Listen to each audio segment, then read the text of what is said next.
2025 in the year of our Lord. Clean house as far as the medical staff is concerned for your Dallas Mavericks. Your Stars are tied at 0 first period against the Winnipeg Jets right now, out shooting them 9-5 so far. Dallas Mavericks firing their coaching Well, yes, I'll say they cleaned house on the medical staff. Rangers resurgence yesterday. Brett Boone, new life breathed into him, and then last night, early this morning, Jerry Jones goes back to his old bag of tricks and says, "You know what? Substantive trades. I used to be a risk taker. You know what? I used to take guys that had a little bit of a character concern, and we didn't care because you know what? We were about winning football games, and we pushed all that to the side. And guess what?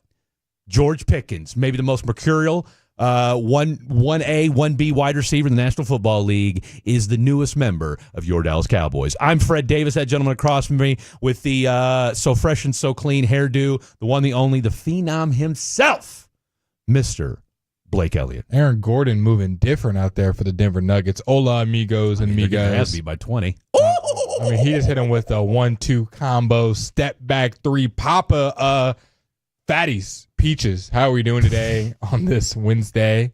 Are you guys still with us after that Rangers loss? 6-4. They battled till the end, and I'll tell you what, Corey Seager just missed tying the thing up.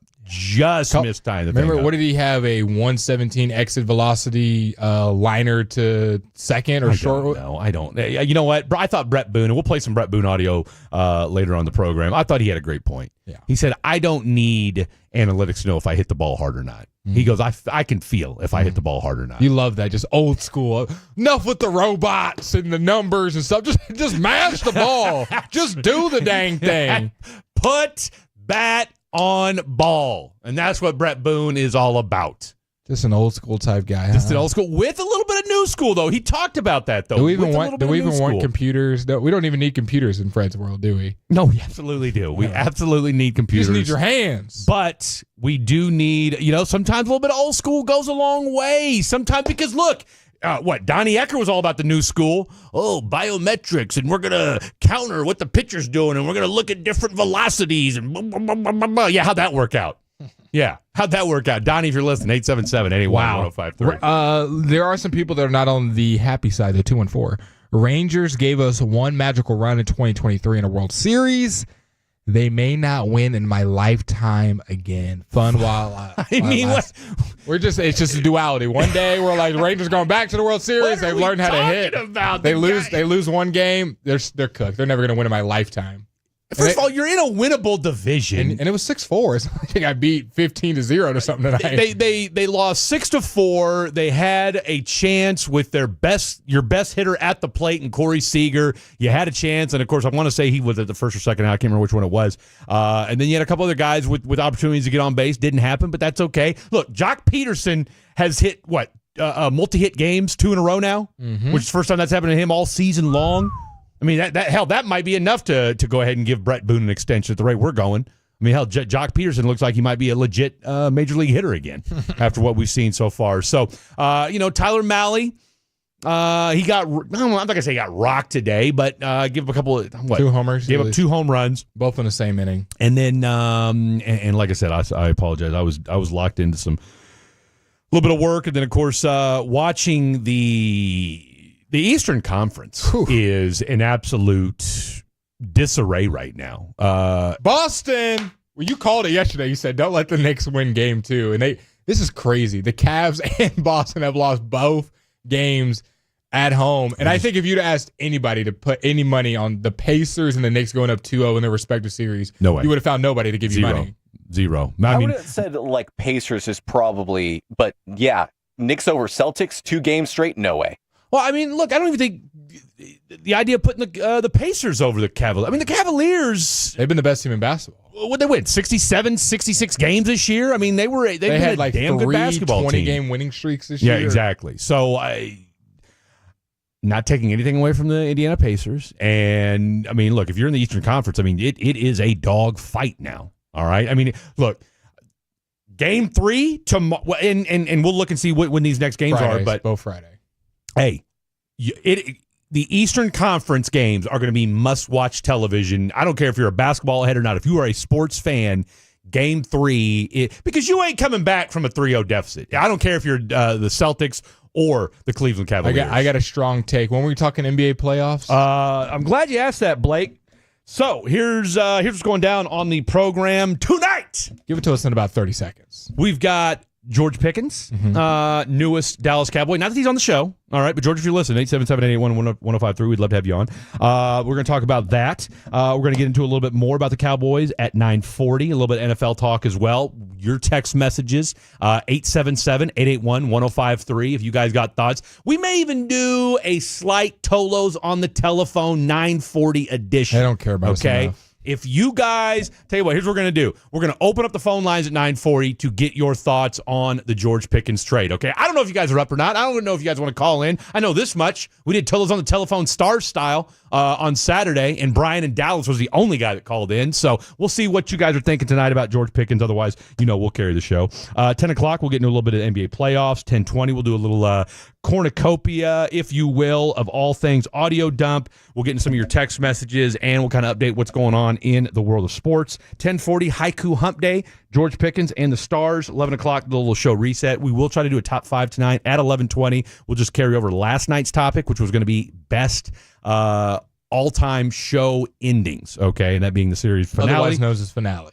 Okay, and then, of course, at 10:40 or 11:40, provided we're still awake, we're going to get the hell out of here. So, coming up next, the range of emotions have varied from we're excited to how are they going to pay everybody to I don't know if this guy is a team player. You've brought in a team cancer. So much to discuss when it comes to the newest Dallas Cowboy. What say you? We'll tell you what we think about it next. Don't go anywhere. This is the Fan After Dark.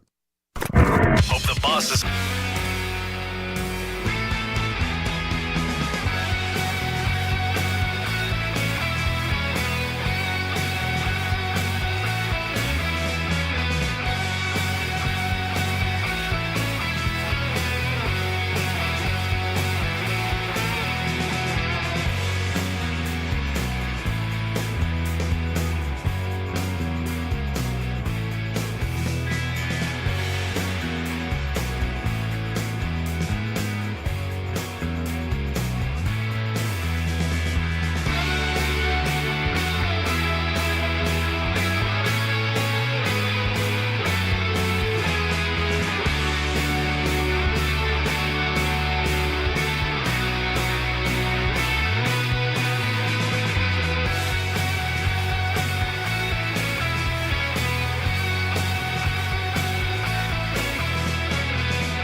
Uber Eats has Lola V products? I gotta remember that. Well, they say in order to remember something, you have to forget something else.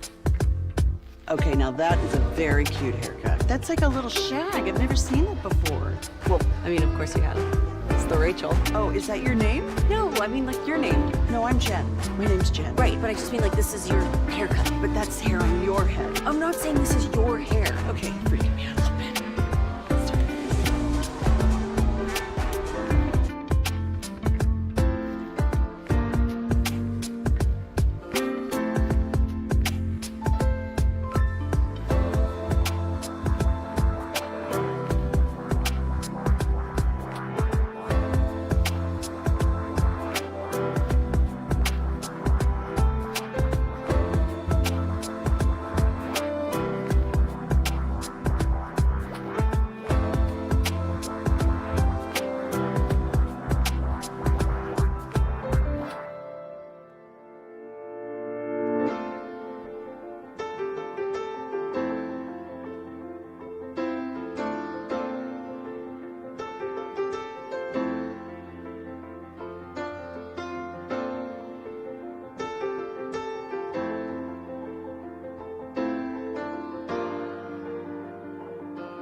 Tough day today for the Texas Rangers. They fall 6-4 to the Boston Red Sox. They'll look to win the series tomorrow afternoon.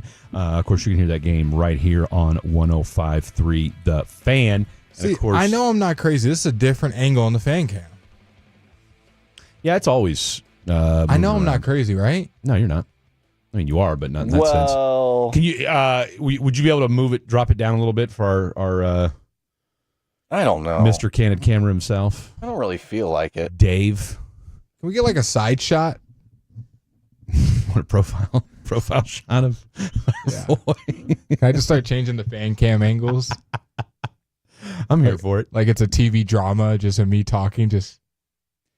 Look, and here's the thing: like those lights are shining directly on you. You look great on the fan cam. Can you? Does there anything wrong with how he looks on the fan cam? I mean, besides his face. Wow. Rag on Blake there. That's not where I was going with that. I know. It was just too good to pass up. I need some. Can the peaches? But lighting wise, he's good, right? Oh, yeah. No, he really does look great. There you go. He said, "You really look great." I think all the Tolos are asleep because they would have defended me by now. Said, Blake, no, they're making fun of you. That's not right. Not a single Tolo stood up for me. Well, unfortunately, none of our promos let people know that we were going to be on 9 to midnight tonight. So, Wow. Jared Sandler and Bassick sound a little different. Is this still the Rangers post game? Hey, 7 to 11 tomorrow. Normal. Same bat time, same bat channel for Fan After Dark. So we're excited about that. And then Friday, as young Mr. Ross Lebinsky. There we go. Thank you, 469. What'd he say? You're looking good, broski, on the Twitch. Blake. There you go. See, fantastic. And then, of course, Friday we'll be back on from 9 to midnight as well. So, and then I want to say we're like on 1 to 5 maybe on Saturday. So we're the night crew. I mean, we are the night crew. Should be the new name of our show. No, Do you remember it those days? Coming up with the name of our show when all the Tolos would text in. Yeah, we had a lot going on back in those days. It was a happening time, to say the least. I'll tell you what else is a happening time. It's a happening time to be a Dallas Cowboy fan. Why? Because I just want to say we called it. the offense is set. And I look, I'm not one to pat myself on the back, but I'm going to go ahead and do it here. All eyes are squarely now on Tyler Guyton. Oh, I was going to say Dak Prescott. Well, that's always been the case. But more so now. There's no excuses about I don't think it's any more than it always is. I mean, look, there's a contingent of fans that are just waiting for him to get hurt so they can see Joe Milton. Okay, I don't know about waiting for him to get hurt. I don't want to say put that in the I'm air, not saying it's right, wrong, or indifferent, but I mean, the guy's had 2 major injuries in the last half decade. It's not out of the realm of possibility. And this last one, it's a weird deal. I mean, he ripped a muscle off the bone. I'm not saying that he can't come back next year and be 100%. I mean, he injured it early enough last year to where he's had ample time to come back and get this thing back in working order. But here's the reality. Dak's a straight-up drop-back quarterback now. There is no, hey, tuck it and run. You saw it last year, and you saw it very little last year. And then when you heard the rumors, or not the rumors, but the rumblings of, hey, when are we going to see number 4 take off? And actually, we're not saying he's got to go all Michael Vick on somebody, but hey, nice to see him move the chains a little bit, extend the pocket, so so on and so forth.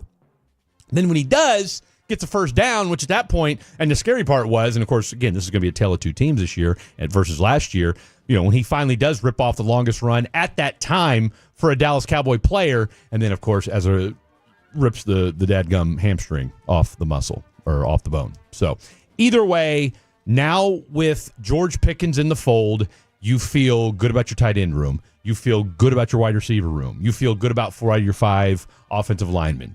You feel, I don't know, does this make, with this new move with George Pickens, does this make the running back room the most questionable going into, from an offense perspective, the most questionable group heading into the 2025 NFL season? Easily. You because you just don't know. Yeah, the position group you feel the best about is either the O-line or the wide receiver group. Then the tight ends fall behind. I'd say the receiver group. You feel the best about? I mean, you got the 2 best wide. You got the best 1-2 punch outside of Jamar Chase and T. Higgins. Oh wow, you're going that far? You can tell me George Pickens wouldn't be a number 1 wide receiver on half the teams in the NFL? No. I'm not disagreeing with that. We already said CeeDee Lamb was a top 3 receiver in the NFL, right? I was power ranking them in my head in the shower. Yeah, that's kind of what I was thinking too. I was trying to think of a better 1-2 combo. I'm thinking of adding the composite grades of both players in your head. So if we say CeeDee Lamb's like a 97, 98, I don't know, George Pickens probably 89, somewhere around there. Add those 2 together. 89, 90. 89, 90. Add those. 90 feels pushing. I don't know if he's 90 level. Like 90. George Pickens, look.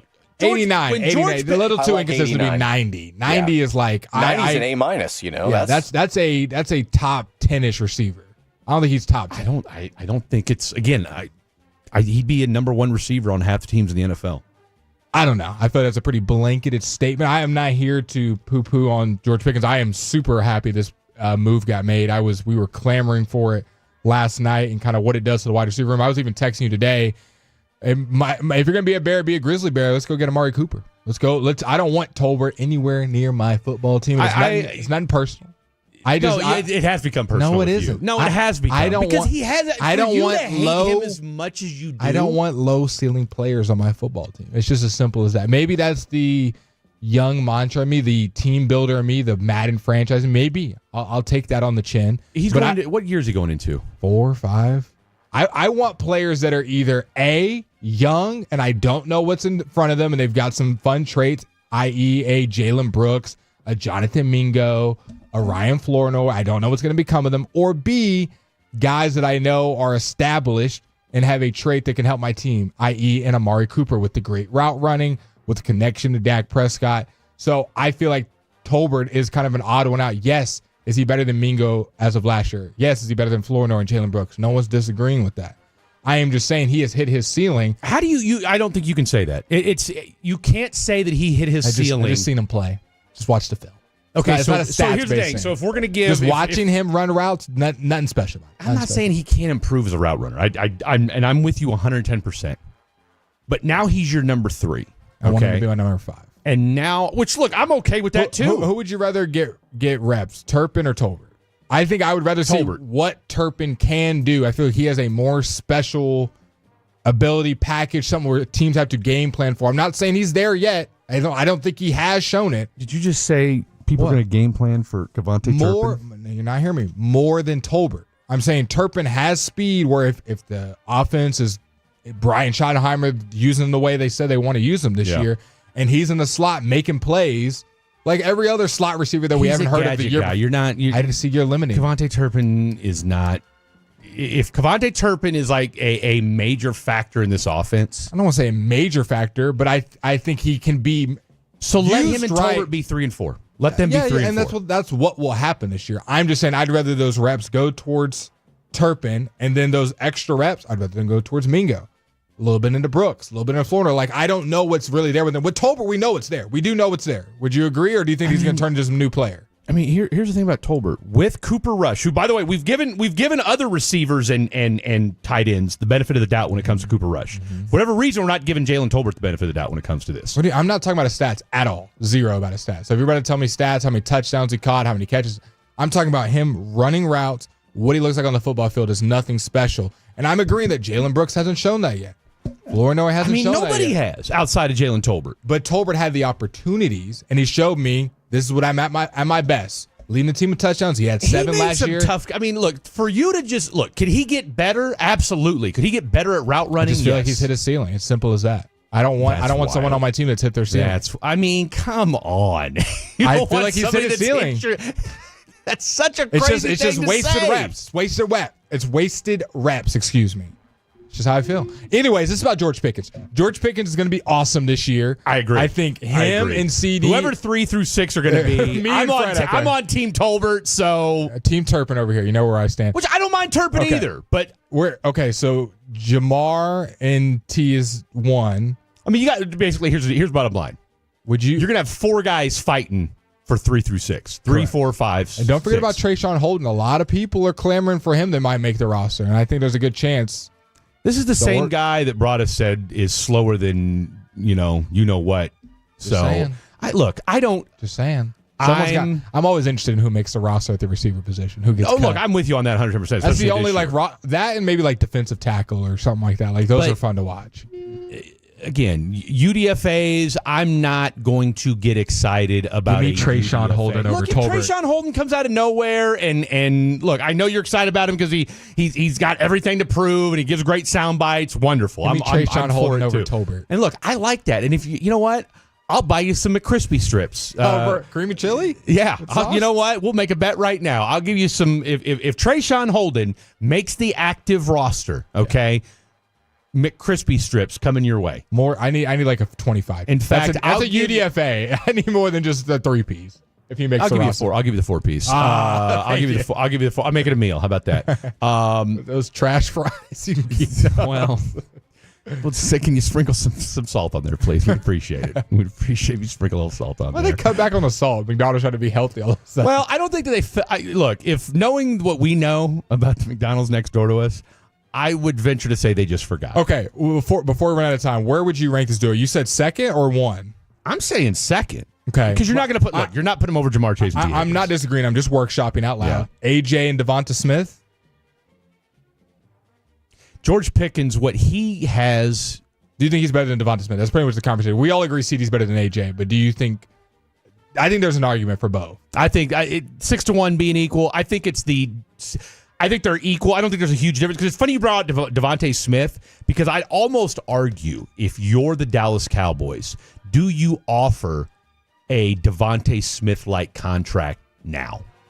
A lot of people are saying that you keep this as a 1-year rental. It's best for both sides, and I kind of see it. George Pickens' best behavior, doesn't have a contract set up. We know his stuff off the field and his antics. But he's going to be on his best behavior with his contract. What do you mean? What is his antics off the field? Okay, but off the field, I don't mean like at home. I mean like on the sideline and acting up on the field. I don't mean literally like at home. I don't know his personal life. Well, that's what I'm saying. I can live with. He was fine more than any player at the receiver position last year. Like, there's a lot that comes with it. Brian Schottenheimer, I want to bring in the right guys. I don't care. Blake's not the coach. I don't got to deal with him. All I care about is him scoring points. And look, I'll just saying from Brian Schottenheimer, I want to bring in the right guys that don't really add up. That's all I'm saying. But you know what? You need guys like that to win championships. I agree. Hey, Fred, you don't got to tell me. You and I agree. I'm just saying. I'm not. Look, they talking out both sides of their mouth. That's what I'm trying to say. But you're not, though. You're not, though. Bring in the right type of guys. We want to bring in these high character guys. George Pickens is a baller, but he is the opposite from what we've seen. Public eye, I wouldn't even say that. I wouldn't even say that.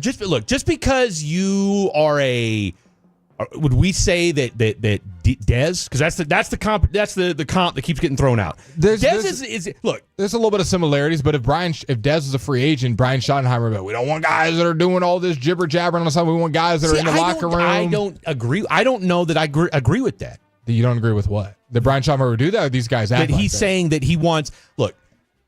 He kept saying, "I want to bring the right type of guys." Okay, and George Pickens might be. Look, if George Pickens was doing Tyreek Hill type stuff off the field, that's a different story. That's a different conversation. I hope he can ball. Guy getting the stuff he gets involved in is all football related. And I'll tell you what. And again, I'm saying this tongue in cheek. If I had to deal with the Pittsburgh Steelers offense for the last 3 seasons as a wide receiver, you know what? I'd probably be in fighting with fans too. A lot of people have been asking, do you want to get a receiver that Mike Tomlin's trying to move off of that hasn't really panned out for anybody? You know what? Look, God bless Mike Tomlin. Okay, win a playoff game, Mike. Okay. I'm kind of over the Mike Tomlin being the lord of all things good football players. You can't even pick a quarterback, Mike. And oh, by the way, how many championships did Mike have when he had 3 of the best offensive players in the world? See, I don't want to hear any more about fun doing radio with Fred. He just vehemently disagrees. I'm tired of Mike Tomlin. Everything he says is dumb. I'm tired of this absolute if Mike Tomlin says it, it's got to be true. Well, if Mike Tomlin's willing to move off of, you know what? The fact that he's willing to move off of him, yes, bring him my way. Because what if, I'll tell you what, defensively, then I'd say, that's interesting. But Mike Tomlin moving off somebody offensively, give it to me. Where are we putting Puka and Devonta Smith? And don't disparage their names. Hold that thought. Don't disparage their names. Thought. Well, Devonta Smith, you mean Devonta Adams? Great question. We'll come back and discuss that next. Don't go anywhere. He's Blake. I'm Fred. Coming up Thursday morning on Sean and RJ, Stars.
think it's true that you've got to forget something else to remember that Uber Eats has groceries? No, that's absurd. Hey, remember when you used to be Pepper Lady? Pepper Lady? Wasn't it Cinnamon Sisters? Basil Babes. Saffron Squad? Nutmeg Maidens? Paprika? No, Nutmeg Maiden. I just said that. Was it Spice Girls? Doesn't sound right. Was it Saffron Squad?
say in order to remember something, you have to forget something else. Okay, now that is a very cute. That's like a little shag. Have you ever seen it? Got a real interesting segment for you guys here. We were kind of workshopping it in that break. We kind of teased it on the other side where we talked about wide receiver duos. The Dallas Cowboys and Jerry Jones have woken up and brought in number 14 from the Pittsburgh Steelers, Mr. Troublemaker himself, the ski mask wearing George I'm tired of hearing Pickens. that. I'm tired of hearing that. Let's switch the narrative here. We are on Team George Pickens. We are Team George Pickens Dak here Prescott. on Fan After Dark. I think where would you? Plus, he's a Pisces. I mean, I'm Team Cap. I don't know about you. I gotta rank this pretty high on Dallas Cowboys offseason moves in my lifetime, in my personal lifetime. It's definitely the biggest one since I've been here. Stephon Gilmore rings a bell. It was a big move that helped your team out a lot.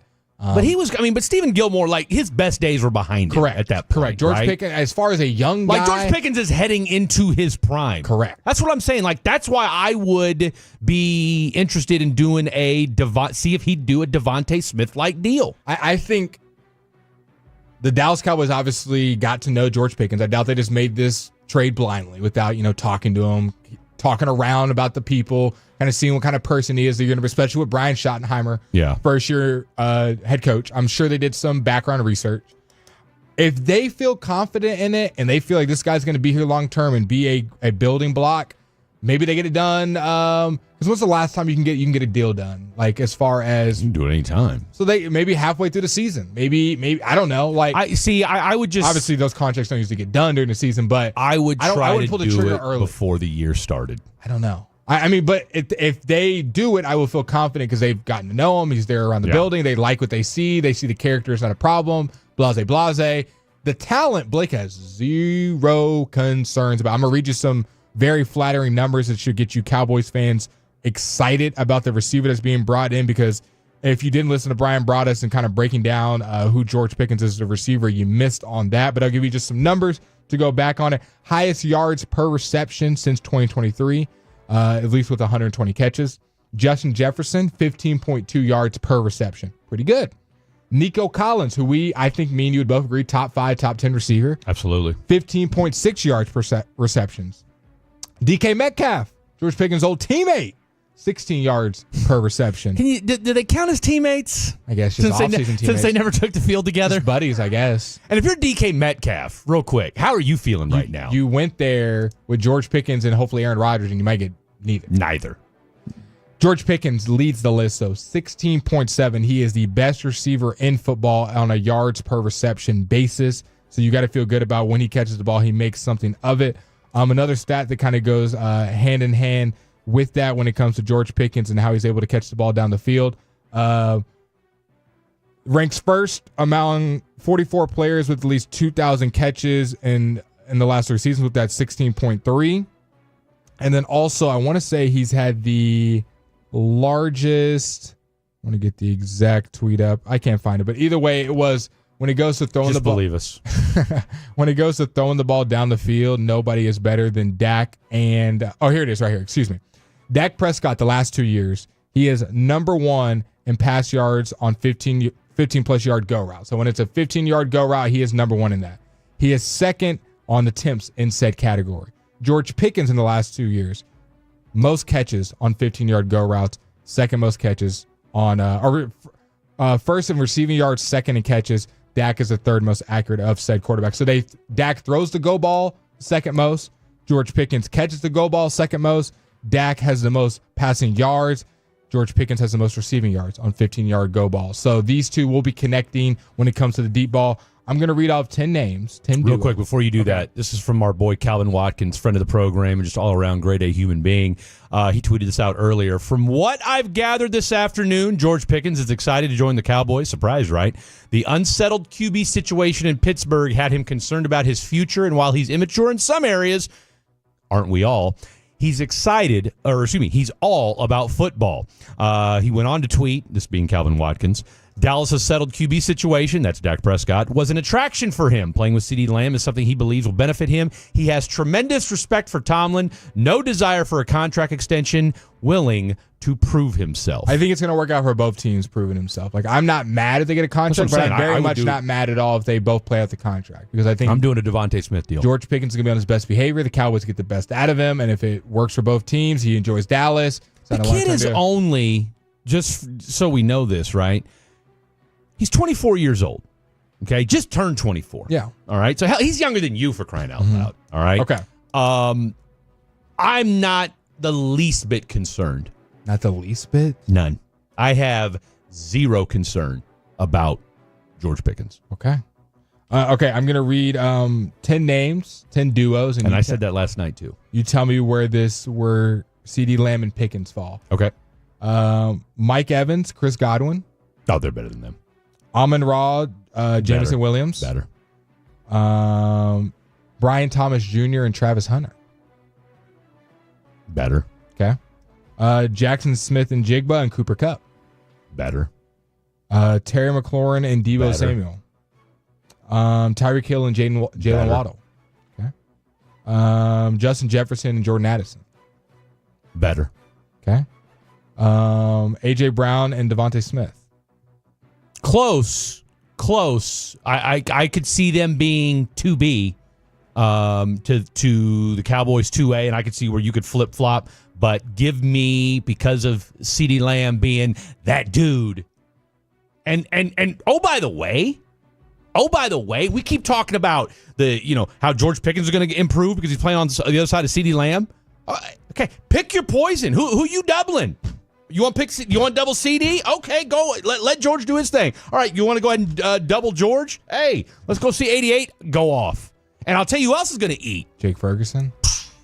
He should be getting single coverage every play. I'm telling you right now, Jake, if you're listening. Taking the over on the touchdowns. You better eat this year. Because if you don't. Got a good run game, you should, with the offensive line. I'm telling you right now, this offense, this is Jerry Jones saying, you know what? I'm trying to win a Super Bowl. One of the most balanced offense we've seen the Cowboys have. Okay, Jamar Chase and T. Higgins. That's it. The only group that I'm putting ahead of them. And Puka Nacua and Devonta Adams. Give me... Puka Nacua, been a top 5 receiver the last 2-3 years. He was since he came in the league. Devontae Adams 10. was the best receiver, taking a little bit of a drop, but I still think as far as talent, I think a lot of like cornerbacks, if you would ask, would still have him in their top 5. He doesn't have the numbers necessarily to prove it anymore, but I think if you were to survey every corner and you said name the 5 best receivers, I bet you every single one with Devontae Adams would be in their top 5. Oh, well, look, Devontae's a dog. There's no question about it. But like you said, he's bounced around the last couple. Well, he hadn't bounced around, but he's just been through a gazillion quarterbacks. It seems like. We haven't seen. Look, we saw what George Pickens meant to that Pittsburgh offense when he wasn't on the football field, and that thing. But is that more of a detriment to how bad Pittsburgh's offense was, or how good George Pickens was? I think it's a combination of both, right? I mean, I think both are true. But look, you and I. Hey, you watched that? What was it? The Christmas Day game against the Chiefs. That was some of the. I mean, that set football back about 30 years in Pittsburgh. Okay, I'm gonna read the list from top to bottom, and you tell me if I mess up, even if it's not George. I will give. Since you said that, I will give the Rams a slight edge. Yeah, I did too. For 2 reasons. One, I trust Matt Stafford more than I trust Dak, and I trust Sean McVay more than I trust Brian Schottenheimer. All right, I'm gonna read it from top to bottom how I wrote the list. If you disagree with any, so for me, I'll tell you my top 5 or my top 3: Bengals, Rams, Cowboys, Eagles. Yep, Vikings. So I had Jettas and Addison at 6. I honestly, I'd bumped into 5. Yeah. I'd bumped into 5 because Jettas is so much. I don't want to say so much better, but honestly, he is that much better than Tyreek Hill right now. Like Tyreek Hill is barely top 10. Tyreek Hill's a head case, and plus the difference with that is I know what I'm getting. And Jordan Addison is a very solid too. Jordan Addison is him and Waddle. There's not much. That's what I'm saying. Like the fact that that's how you know just how great Justin Jefferson is because Jordan Addison is a damn good wide receiver But because he's playing with, he literally is the Pippen to Justin Jefferson's Jordan. Yeah. So I would agree. I'll bump. I had Hill and Waddle too early. Jettas and Addison 5. And Waddle gets hurt, and Tyreek's a head case. Would you put JSN and Cooper Kupp above Tyreek Hill and Waddle? No. I think I would. No, because I don't know what I'm getting with Cooper Kupp anymore. But JSN, man. He's really raising that team. No, I think he's fantastic. I really do. Now, if you'd have left DK Metcalf, I might have bumped him over them. But where'd you put Amon-Ra and Jameson Williams? Were they ahead of Tyreek Hill and Waddle? I probably would. Yeah, I probably would just because they're more consistent with. Now, Jameson Williams. I feel like because he's coming into himself. No, he's definitely coming to his own. But I feel like there's been games where he's kind of like he's been non-existent, right? Agreed. So that would be my only concern. And the thing about Miami is, look, because their defense is so bad, or that team's just so dysfunctional. Like we almost forget that those two. For as great as they were 2 years ago, it's kind of like. Last, just want your opinion. Scary Terry and Debo. Nobody cares. Putting them below the top 10. Oh yeah, they're on the bottom of that list. Wow. I think Terry's obviously helping out. Terry's top. Oh no, Terry McLaurin's great, but Debo. This ain't This is Debo getting beat up at the end of Friday. This isn't Debo at the beginning of Friday. Okay, so Hill and Waddle and Terry and Debo bottom of your list. Yeah. Do Brian Thomas Jr. and Travis Hunter get above them, or are they below those two guys? No, I haven't seen Travis Hunter play in the NFL yet, so how am I going to put him over there? Just asking. And Mike Evans and Chris Godwin, where do they rank in this? Are they above Tyreek Hill, below him? I would put them. I'd put them below only because Chris Godwin gets hurt every other year. So you'd rather have Tyreek Hill and Waddle than Mike Evans and Chris Godwin going into next season? Just one season, not 10 Going years into next year, yes. Yeah, because Tyreek's got to be on his best behavior next season. Like, he's got to be. Plus, I mean, can you imagine what his child support bills look like? I think the bottom of my list would be Scary Terry and Debo and probably Brian Thomas Jr. and Travis Hunter. Everyone else. Yeah, no, I'm leaving them off for now. I mean, we got to wait and see what they do. I bet you by the end of this, top 6 receiver duo. Let's not get carried away just yet. All right, 1 hour of Powerhouse Radio in the books. All right, we'll give you an update on what's going on in the hockey world. Your Dallas Stars, round 2, game 1 in Winnipeg. And right now, they are on the wrong side of the score. Plus, lots of NBA to get to. We've got one game that, like we said, the Eastern Conference has everybody shook. Meanwhile, OKC is reestablishing its dominance. Lots to get to. Don't go anywhere. Late night for a reason. A new way of life. The Rachel. Oh, is that your name? No, I mean like your name. No, I'm Jen. My name's Jen. Right, but I just mean like this is your haircut, but that's hair on your head. I'm not saying this is your hair. Okay.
gotta forget something else to remember that Uber Eats has groceries. No, that's absurd. Hey, remember when you used to be a, what was it, Pepper Lady? Pepper Lady? Wasn't it Cinnamon Sisters?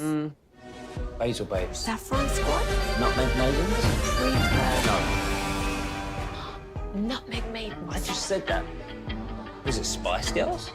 Doesn't sound right. Now, are you kidding me right now? That's a grown man goal right there. Around his body. Fighting a dude off with his left arm, scoring goals with his right. I mean, that's Jalen Brunson. Right That now. is grown man hockey right there. I think he scores again. He's on a tear. I know he scores. 40th career playoff goal, 6 in his last 4 games. Miko, I almost said something I shouldn't. So what? He's got 4 of our last 5 Rantanen. goals.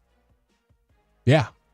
Yeah. He's got 4 of your last 5. If that's how Only Wyatt Johnson with the one in Game 7. He's got 1 tonight. I feel like there was one other person, though. No, he scored. He had a hat trick, and Wyatt Johnson scored That's 1. right. He did have a hat trick. That's exactly And he right. just scored right here. There you go. So 1-1, Let's 10:50 go. left to go in the second period. Like I said, this game will probably go until we're off the air. Someone said broccoli What? as pungent smells. I don't think Yeah, if so. it's rotten. I mean, if you but Onions. What do you think about onions? Oh, onions. Can you smell? Like, I feel like it's pungent only in the room. Can you bacon? You can smell at the apartment next to you that's being cooked. Clearly, neither of y'all have had a roommate in a dorm room who puts fish in a microwave. Whoa. That's awful. Well, that's why I don't think fish Yeah. just naturally. No, Shout out but- to Namdi. Namdi, come on, man. Come on, bro. Just You're be better than better. that. No, that's it. That's it. I mean, that's an a-hole move right there. Well, also, he decided one day when I was gone from the room, I think me and friends were hanging out or whatever. We came back to our room, and I'm not joking. You took one step inside, and it smelled like a dispensary. I just think the fun thing. I mean, I don't hate that. No, but like when you're but in it like does a kinda. dorm room, it's like, hey man, like if Dude. someone shows I mean, what do you have? I was cops, gonna say, what do you have, like a triple beam in the? If I could tell dorm room stories, we'd be here. We'd be here all night about the things that my roommate see. Ross, did you have it where it was a split door? I've had 2. I had one where you shared a bathroom, but it was Okay. my own situation, and the only way to go to the room is going through the bathroom and through the next door to my roommate. Then I also had one where we were both in the same room and shared one bathroom. That dude was interesting. I mean, this dude was like sexting while I'm in the room. Oh, that's Yeah. and acting it out. No. Just vocally. So he's telling you what he's telling old girl. He's on the phone with the girl. Talking. As So he's if having I'm- phone. So he's having phone sex As if on the phone yeah. while you're there in the room, Yes. in the like, bed right now. like, say if the couch over there That's and I'm in this disgusting. corner, like we had a good little distance. I'm at Right. the edge of That's my too bed. much, He's at the though, bro. desk, but still. Shameless. And I'm like, dude, I can hear you, my guy. I hear her. It's on speaker. What did he say? I don't want to repeat it. We'd get kicked off the air for the things that they were saying. No, but I'm saying, what did he say to you when you? No, I'm not asking what he said. Creep. I'm asking what did he say. What did he talk about? No, Give her what no did he bed. say? What did he say to you when you said, "Hey, bro, like, can you not sex?" My bad, bro. while My I'm in the bad. My room?" bad. I didn't realize how loud I was being. I'll leave the room next time. My bad, bro. My bad. Yeah, leave the room next. I mean, the fact that he had to be reminded to leave the room Dude, while sexting, I'm telling you, we could do having We could- phone sex. I mean, what are we talking I'm about telling you, we here? could do a full podcast episode on That's my insane. dorm room stuff. First roommate, dude, I had to ask to switch. He stunk. No, bro. I thought he was going to like take me out in the middle of the night. He's just gonna murder you. I'm not kidding. I'm not even being facetious. On Why? air. What was it? Give us one. I'll give you 2. Okay. I would come home at 8:30 a.m. as a freshman in college. Yeah. Living the college dream, freshman parties, whatever, the whole 9. 8:30. Doing my regular thing, cooking food late at night. You know how every freshman ever is in college that's having a little bit of fun. 2 weeks go by in the semester. There's a sticky note on the microwave. He's dead asleep, of course, every night before I even get home. Says, please do not use the microwave after 8 p.m. Oh no, no, bro. What are we talking about here? And then Don't use the microwave after 8 p.m. What are you, the kitchen Nazi? Get out of my face. And we shared bunk beds, like different bunk beds. Right, We right. each had our own bunk bed.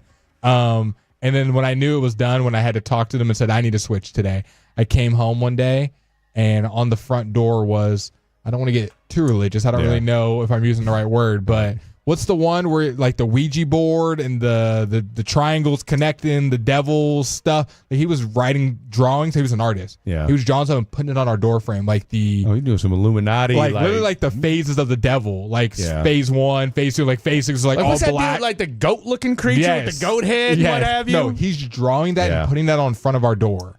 Yeah, I think I would. You can imagine it was hard to get any of my friends to come over. So this guy probably was this guy like Jeffrey Dahmer Light or something like that. Dude, I or was what? scared. I was scared. White guy, wasn't it? Yeah. Scraggly beard.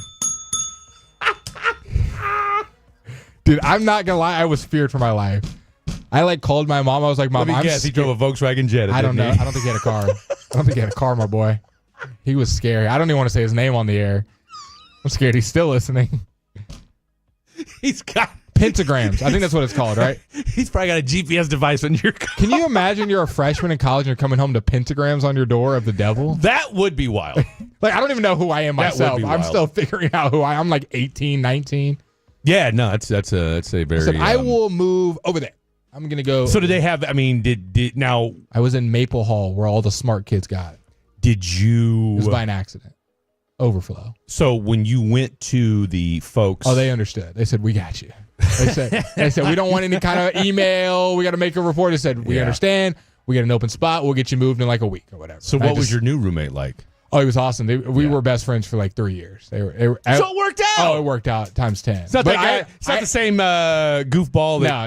I had already made friends before this happened. I would like stay on their couch or stay on their floor or whatever at their place because it was better than being. See, I didn't get the dorm experience in college. Yeah, 3 different dorms I got. Okay. I mean, I had a couple. I had a couple barracks mates in the Navy, but yeah, outside of that, I mean, I was a grown ass man by the time I got to college. So plus I had a kid. So I also faked using a friend's dorm once. That was bad. What, to get out of trouble or something? Or what? No, because remember I said had homeboys dorm and I didn't want to pentagram guy, and so I was bringing a young lady over one time, and obviously I didn't want to bring her to pentagram guy. So I was like, hey, boys in the corner watching. So I was like, I asked one of my boys, I said, hey, can I use your dorm while you're gone? I thought I said no microwave after 8. Oh, that's not what that beeping was. What's a rose? You guys need some help. I can draw you guys. I can do. What are those things called when they draw you? All right, don't worry. I'm fine where I'm at. We're gonna go ahead and go. No, we've seen too much. I used another friend's dorm, and it was real awkward because the young lady asked me. It was another light skinned dude, another light skinned brother, and she was like, "Why do you have so many? Why do you have so many pictures?" Am I in a Spider-Man meme? What am I doing here? You know what my response was, "Just really love my brother."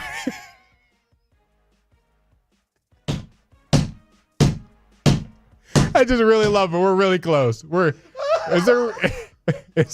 She was like, is there a reason you don't have any pictures of yourself? Not a selfish guy. I'm a humble guy. Care about my family. Good times. Good times. Yeah. But I'm a changed man. That was freshman. Dude, that was college, man. That was what, 7 years ago? Yeah. Well, it's funny you say that because I was reminded that 7 years ago, my daughter got busted with edibles at a softball game. Wow.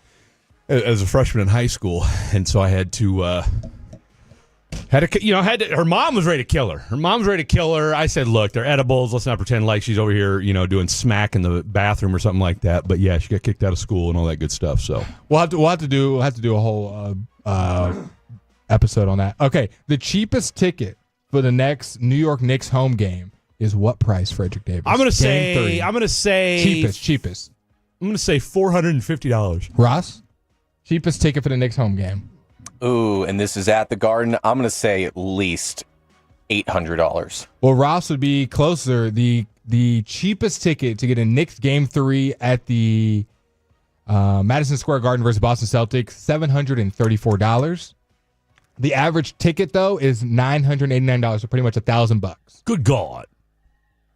And I'll make this claim. I said it earlier. Just to watch them go. Well, no, if you're a Knicks fan, you're loving. I mean, even if you're like, we might lose this game, no, you want to be at that game. You're up 2-0. The vibes are going to be great. That again, it's Friday's going to be out of control. Game 6. Do you think there's a chance it's the loudest it's been in the last 15 years? There's going to be a Game 6 now, no matter what, and that's going to be the last time there's a home game there in this series. What are you talking about, Game 6?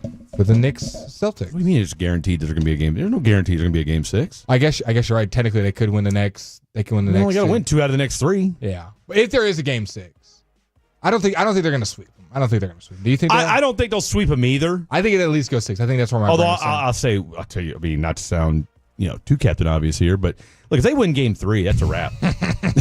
I'm sorry, but the Celtics didn't come back. I mean, the Celtics might win Game 4. I think they said teams that go up 2-0 on the road are 85%. Yeah, saw that too. Yeah, so I saw that too. It's tough cookies. Who has a better chance to come back, the Cavs or the Celtics? If you missed it, the Celtics choked 2 20-point leads. That has never been done in back-to-back games in NBA history. They went 8 minutes without a field goal in this game. That's me and like a we're talking about 24-2 run. It's like a 36-17 run to finish the fourth quarter off. I as much as I hate to say this, I'm going to go with the Cavs. Cavs have a better chance to come back. I do. And I would agree because they also haven't deployed other guys. Garland's still on the bench. Mobley was hurt yesterday. DeAndre Hunter was hurt. They pissed down their leg in the last 50 seconds last night. And you could probably overwhelm them a little bit. Like they don't have and that's my thing. The Knicks are better than the Pacers. Correct. And that's my thing, is that... Less about who the Celtics or Cavs. That's exactly it. I mean, look, the Celtics are a better team than the Cavaliers, but I have more faith in the Knicks than I do in the Pacers. Yes. Although, I just saw a stat today, and I don't know if this is accurate. Maybe you've seen it too, where apparently Tyrese Halliburton is 10 of 11 when taking a shot down 2 to tie or win the game. I would believe in the last 2 minutes of the game this year and last year. Dude, he's been insane. How many game winners have we seen him miss? Dog.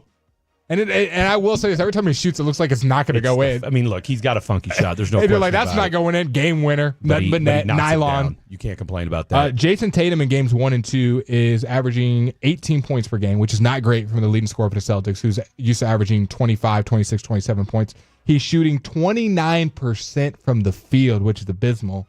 25% from three-point land. How many points does he have in both fourth quarters combined? 7. 6 points.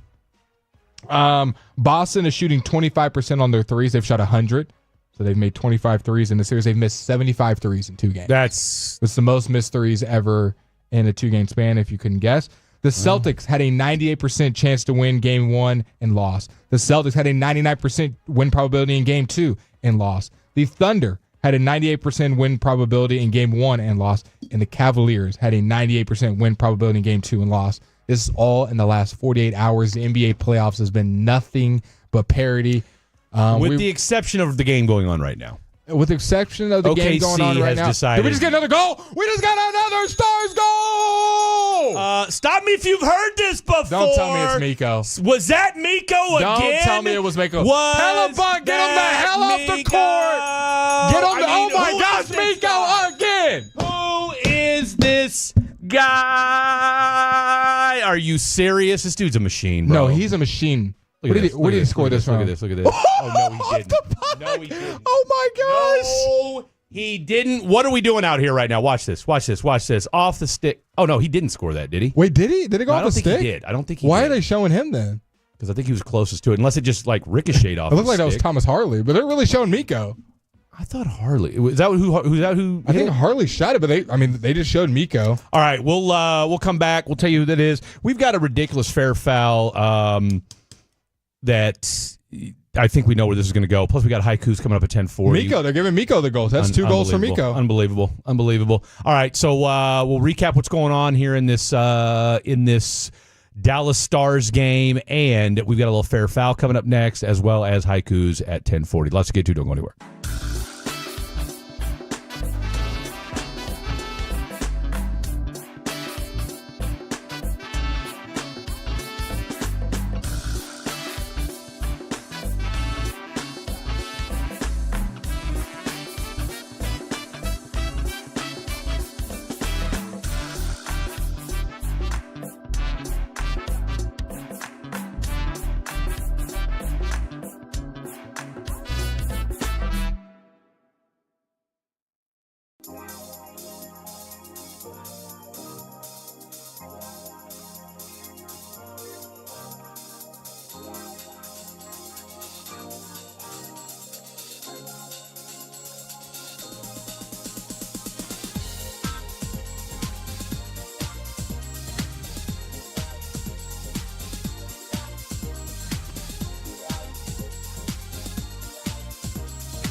Uber Eats has Lola V products? I gotta remember that. Well, you know, they say in order to remember something, you have to forget something else. Okay, now that is a very cute haircut. That's like a little shag. I've never seen it before. Well, I mean, of course you have. It's the Rachel. Oh, is that your name? No, I mean like your name. No, I'm Jen.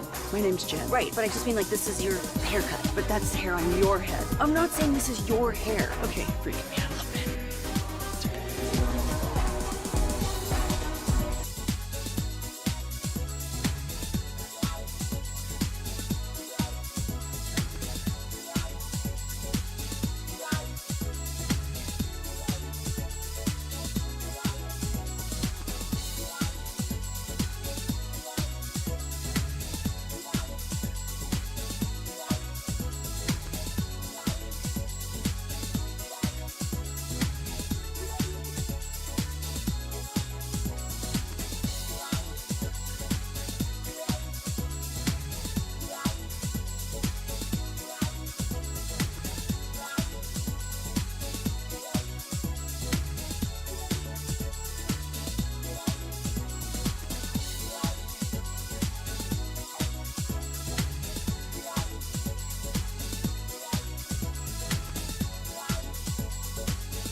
Welcome back in. It is the Fan After Dark on a Wednesday night. My first haiku is in the books. I've just got to write one about the Stars, who have scored again. Are you kidding me right now? Are you kidding me right now? It is out of control.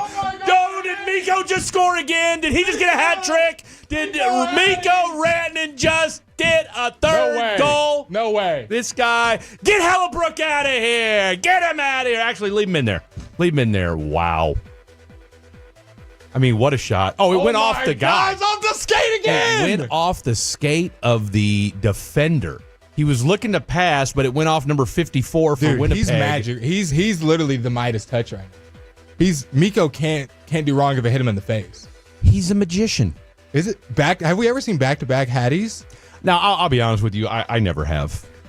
But I've also been watching. Are you on it? Have we ever 2 weeks. seen back-to-back hat tricks in the NHL Stanley Cup payoffs? Come on! I would say we have. But it's probably been a while. Scored or assisted on 12 straight Dallas Star goals. He's him. He's him. I mean, this is I am a novice to the hockey world. Yeah. In the grand scheme of things, but this is one of the best little 5-game runs I've seen. All I'm going to say is this: back-to-back Hatties. Look, here's what I'm going to say, and then we're going to move on. And we'll. I don't know if I want to move on. Look, there's 2 minutes left to go in the second period. Right now, your Stars are up 3-1. Ovi did, and Sidney Crosby. Okay, those are the only two. Great. Dueling playoff hat tricks 16 years ago. All-time greats. Yari Kuri. I don't know if that's what round was this in?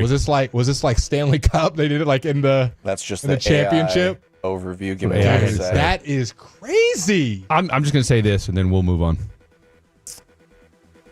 And the Jets scored. Oh. Well, let's not get too carried away just yet. There's been like 9 goals in this period. Loser Peg just scored, so it is now 3-2 with 2:25 left to go in the second period. That happens a lot in hockey when a team scores, the other team scores within like a minute. Like right afterwards. I don't know what the reasoning or how that works, but Ottinger just taking the day off. Ottinger just kind of chilling, just kind of fell asleep a little bit, like okay, and then it's right in 2 seconds, right in front of you. That happened quick. Okay, so 3-2, 2:25 left to go in the second period. Don't look at the Oklahoma City score.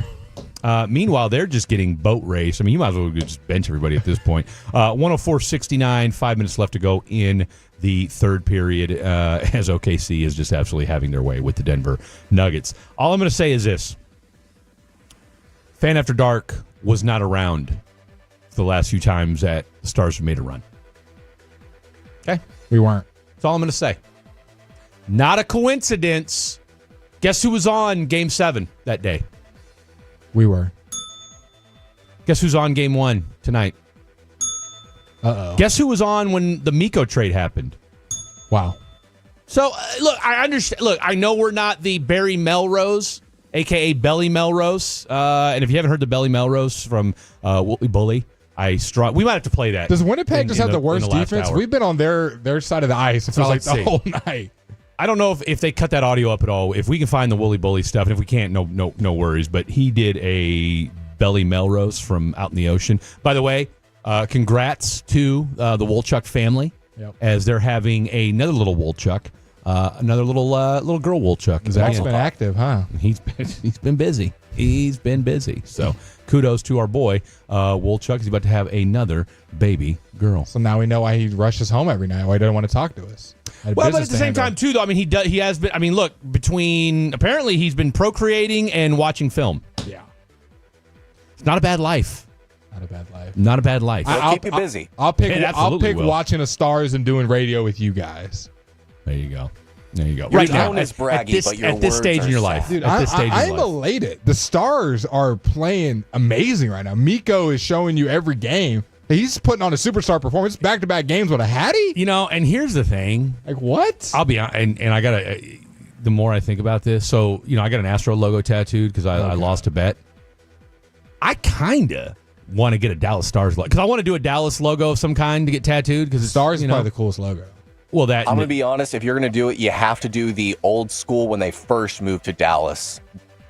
I don't know. I kind of like the Dallas Star logo now. Look at that. I don't know. I'll take a look at it. The Madonna, literally just look up Madonna. And they just showed the stat. Not only does Miko have a hat trick in the last 2 games, he has a hat trick in the last 2 periods. Yeah. Think about it. It was all in the third period of Game 7 and all in the first and all in the second period of this one. So if you take out the first period, back-to-back periods, he's had a hat trick. Well, you kind of have to leave. Well, we'll keep it in there. So 2 of the last 3 periods, he's had a hat trick. He scored 6 goals in 2 out of the last 3 periods. That's impressive. I will look at the Dallas Stars logo that you're referring to. We'll make a decision in the next segment. But we got haikus. We'll do it at the 11 o'clock. All right. Fair foul? Fair foul. Am I reading my Instagram? You are absolutely going to Actually, read. I'm going to give it to you. It's funnier view. Okay. So you set it up, and then I'll read it. So Blake is it's obviously it's graduation time. We've got a soon to be graduate. We've got 2 soon to be graduates here at 105.3 The Fan that we're very proud of. Obviously Khaki Kev, all right, who's very near and dear to my heart, considering did my first show with Cac. Dylon. Now Dylon might be hitting the books a little bit harder than Khaki Kev because he's cum laude. For sure. All right. But he's still doing radio. Yeah. And plus, how hard is it to be cum laude in radio? Anyway, I digress. Not taking anything away from our boy Dylon. He does strike me as probably the smartest of the producer group. Although, he did beat you in extra credit. So. No, I beat him. Didn't I? No, you beat Khaki. No. You did. Same thing. Graduate. Beat a graduate. You beat a graduate. Let me set this up. Well, it turned off. It turned off. So slow. It turned. Well, old man. I'm trying to set up this segment. Okay, so set it up as to what this is, and then I'll read it. So I have. Okay, hold your finger on the screen so it doesn't lock again. Okay. Okay, so I have an Instagram account. Why is it new theme? Okay, go ahead. I have an Instagram account. Do you? So I to set up the scene, and. Is that social media? I met a bunch of people when I was a freshman and sophomore, whether it be through my church. Is this Pentagram guy? No. Whether through church, through athletics, through going to the rec, whatever. You meet friends. This is one of said friends. Soup kitchens, you name it. Yeah, one of said friends. And I see on his story that he's in journalism. I see he's doing some of the same stuff I was doing. Near and dear to your heart. NTTV, shout out Khaki Kev. He knows the deal. Knows what time it is. KNTU. There you go. Doing all the stuff that's UNT radio, UNT broadcasting. So I see it. I see another young man doing it. So I've sent him a couple inspirations. Keep going, man. I see you. Big guy. Started the semester. Nice suit. Nice tie. Just giving those inspirations because it was nice when I was that person. Proverbs. Someone looking over me. So I'm trying to, it feels weird. I'm now the graduate. Austin 316. I'm now the graduate that people are, outreaching for. Yes. So He has not hit me up since August 16th at 8:25 p.m. In what year? I'm guessing last year. There you go. And then read the DM. He said it what year? And then read the DM that was sent to me. So he says, and he's graduating. Yeah. We'll redact his name. Hey, Blake. This is at 2:12 today. Hey, Blake. Hope you've been doing well, man. It's been a minute. Facts. I'm graduating this semester. Yeah, it has. 8 months, in fact. I'm graduating this semester and wanted to reach out and see if your job has any opportunities open. Okay. I'm not mad at him for that. Okay, can we just pause there? Am I mad at that? Probably not, but I'm way more willing to do what he's asking for someone who's been, talking with me. Someone that we've been going like back and regular basis. back and forth. Whether I'm coaching you up, whether you're asking for advice, whether you're keeping up with but the every show. 8 months. Let's see, November, December, January, February, so right when the show took March, April, May. So 7 months, not one congratulatory, hey, heard you got a new show. None of that. Continue. Or, okay, so he wanted to reach out and see if your job has any opportunities open, or if you know of anyone in your circle who might be hiring. I'm trying to get my foot in the door and figured I'd check in with you because I love what you guys do at the Ticket.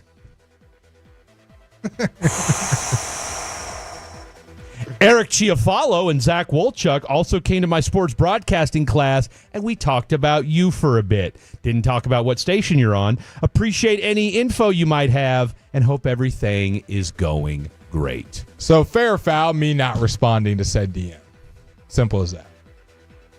Because I asked my girl, she said, Blake, he just made a mistake. Just correct him. That's a huge mistake. And I said, no, that's a big mistake. That's a enormous, gargantuan mistake. That's like me applying to the Mavericks and be like, hey, just reaching out, see if there's any opportunities. I love the work you guys do at the Houston Rockets. I think you're a great organization. I would love to be a part. Let me know if Ime Udoka got any opportunities. I just love the Rockets. Because here's the thing. Here's a couple things, too. It's give and handout. Because you're not following, you're quoting the wrong station. Well, there's a couple things. One, you don't follow me that closely. Yeah. Okay. Because you've posted about what we've done here on the show several different times. And almost every time the fan is in the background. Like it's always on the background. I don't post a picture of my foot. I don't know how you can't follow Blake. And I promise you, this guy probably is on his Instagram a whole hell of a lot more than I am. Now, but you see the fan. Yeah. You see the fan. It's in my bio. In your bio. All right. Now look, could it be a simple mistake? I don't know, but you know what? I would respond. And I'd say, haha, don't know about any opportunities at the Ticket, but I do know we're not hiring at the Fan. Thanks, congratulations. Hope you find a job. I think that's well put. That's what I would say. Yeah. I almost want to take the very I don't want to say lecturing, but I'm like, hey, imagine if he sent that to Tim Collins or Gavin Spittle, and that was his way of asking for a job. Obviously, you make it sound a little bit different. He goes, love what you guys do with the Ticket, love to get a job. I mean, if you're look, I will slightly give just slight benefit of the doubt when he's texting you. If you said that to Gavin or Tim, you're an idiot. You're an idiot. But you're texting, whatever, Maybe he just listened to the Ticket. I don't know. It's still pretty irresponsible. Because, I would think that he thought that out. He goes, hey, I'm about to graduate. Let me hit up Blake. He's working in sports media. Did he not? Here's what I guess the thing is. I just know Kevin, myself. That's a calculated move. I'm going to DM someone who's in the space. It's 100% That's not I'm at lunch one day, let me just text. No, this is hey, this could change my life. But it's you're absolutely right about that. But it's also stupid, too, because he should have also gone through and looked at something and see. The smart thing would have been to take one of your more recent posts. Man, I loved what you and Fred did. If you're going to pander. Okay? But I love what y'all talked about last night. Oh, man, you that thing you did the other day about the receivers, man, I had me rolling. Anyway, you got a job open? Yeah. Then I'm like, okay. Oh, you got me up? Yeah. You know what, Tim? Hey! No, it was not a troll. This is someone I follow. This is not this isn't a random person that hit me. I know who this guy is in real life. Yeah, exactly. It's which even makes it a little bit more kind of. But yeah, I would say, hey man, look, I don't know what's going on in the ticket. I know we're not looking at the fan, but hey, God bless. Someone said y'all rock on the ticket too. So that's how good we are. That's how good we are. It's crazy because I literally, while you were just talking a few moments ago, I just pulled up your Instagram, right?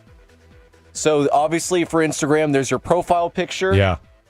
Right below that, it says news personality. And do you know what it says after God-fearing? What does it say? 105.3 The Fan. Wow. Like if he You had have to click my profile, DM me. literally did just the easiest thing possible. He just hit the message button. Go to your account, be like, that's it. Oh, he doesn't work at the ticket. Yeah. Whoops. Well, plus you had the nerve to add in, and do the pandering with Zach and Chiafalo, and then to say we talked about you. Yeah. You talked about us at the ticket? Because are you sure? Also, was that a lie? Was that also a lie? That's wild. When they were at UNT, see, I thought only Zach went. Did Chief go too? Chief went too. Chief went too, because I saw the picture of them too. But the professor or someone is going to say Eric Chiafalo and Zach Wolchuk from 105.3 The Fan. Like, a number of things went wrong for this guy. Yeah, not paying attention. Do I want someone who's not paying attention? I mean, do I want someone whose attention to details on simple of a DM can't follow through? I think the little things matter. Look, man, it's the little things matter. You guys know that. Little things matter. I didn't mean it like that. I was Ask any girl I've ever been with. I was just saying. Fair foul. Calling out Khaki Kevin Ross Levinsky's manhood on live radio. I did. Foul. I can see how that sounded. Totally foul. Little things. Oh, these two right here. I'm looking at you two. I was saying how attention to detail is very important. It's extremely important. A little more concerned as to how you immediately said that and then looked at us, implying that you know the situation. Hey, everybody need flow. Okay, so should I respond? I told you what to say. Okay, Ross, should I respond? No, you got to respond. Maybe I just want to know, am I overreacting, Tolos, Peaches, Fatties? I'm overreacting. No. I don't think you're overreacting at all. I think that is a big mess up, though. No, you're absolutely right. The petty person in me agrees with you, Blake. Don't respond. Just leave it there. No, you got to respond. The responsible adult, which I never thought I would say Fred Davis, the voice of reason coming in. Yeah, no. But it also just shows that you're like, hey, man, like, don't love, it kind of implies like, hey man, don't love that like you didn't respond to all this, but I'm at least giving you the common courtesy of that's what kind of want to do. I'm not going to really like, hey, let me still try to like find a job for you, whatever, talk about you to people, but I'll at least correct you so you don't make this mess up again.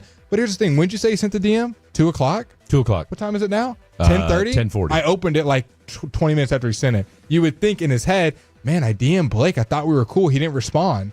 Maybe let me reread the message. I think did I send something wrong? You're giving this guy way too much credit. I guess so. You're giving. That's what I would do if I texted Kevin or you. But I'm also going to trying to get a job here. I would be like, I'm gonna reread it initially before I send it. Look, and then after I send it, man, they didn't respond for 8 hours. Oh, I said the ticket. Let me correct myself. Let me play devil's advocate. What if he responds back because he is a Tolo and he is listening and he did make a mistake? I heard you guys clouded me. Then what? If he responds back because he's listening to this segment right here, then he'll correct himself in the DMs. I don't need to reach out to him for him to correct himself.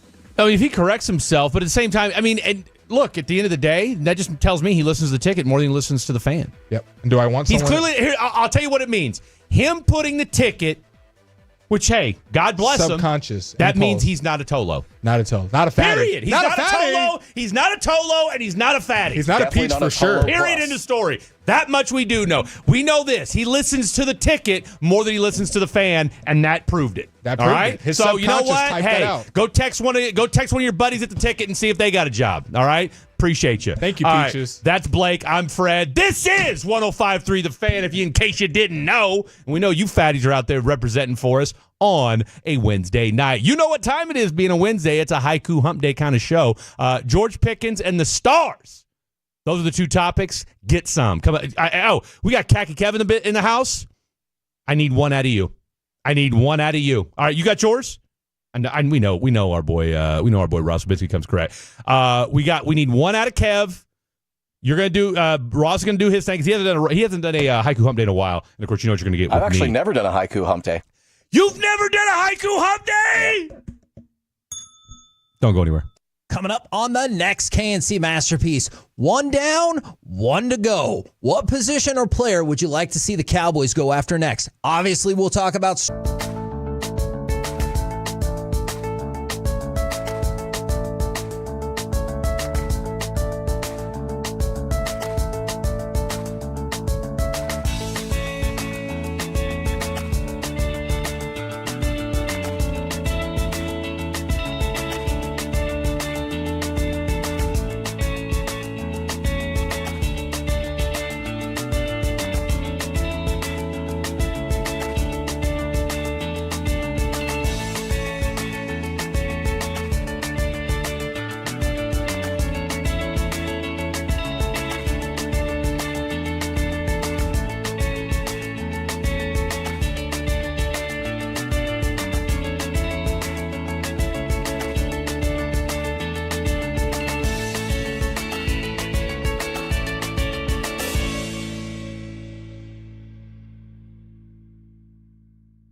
said that. Was it Spice Girls? Doesn't sound right. Was it Saffron Squad?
Are we on live? We on live radio? I don't have my headphones on. Here we go. Here we go. Na na na na na na na na. Na na na na na na na. What a night, what a show, and what an experience it's been thus far. It's a Wednesday night here on 105.3 The Fan.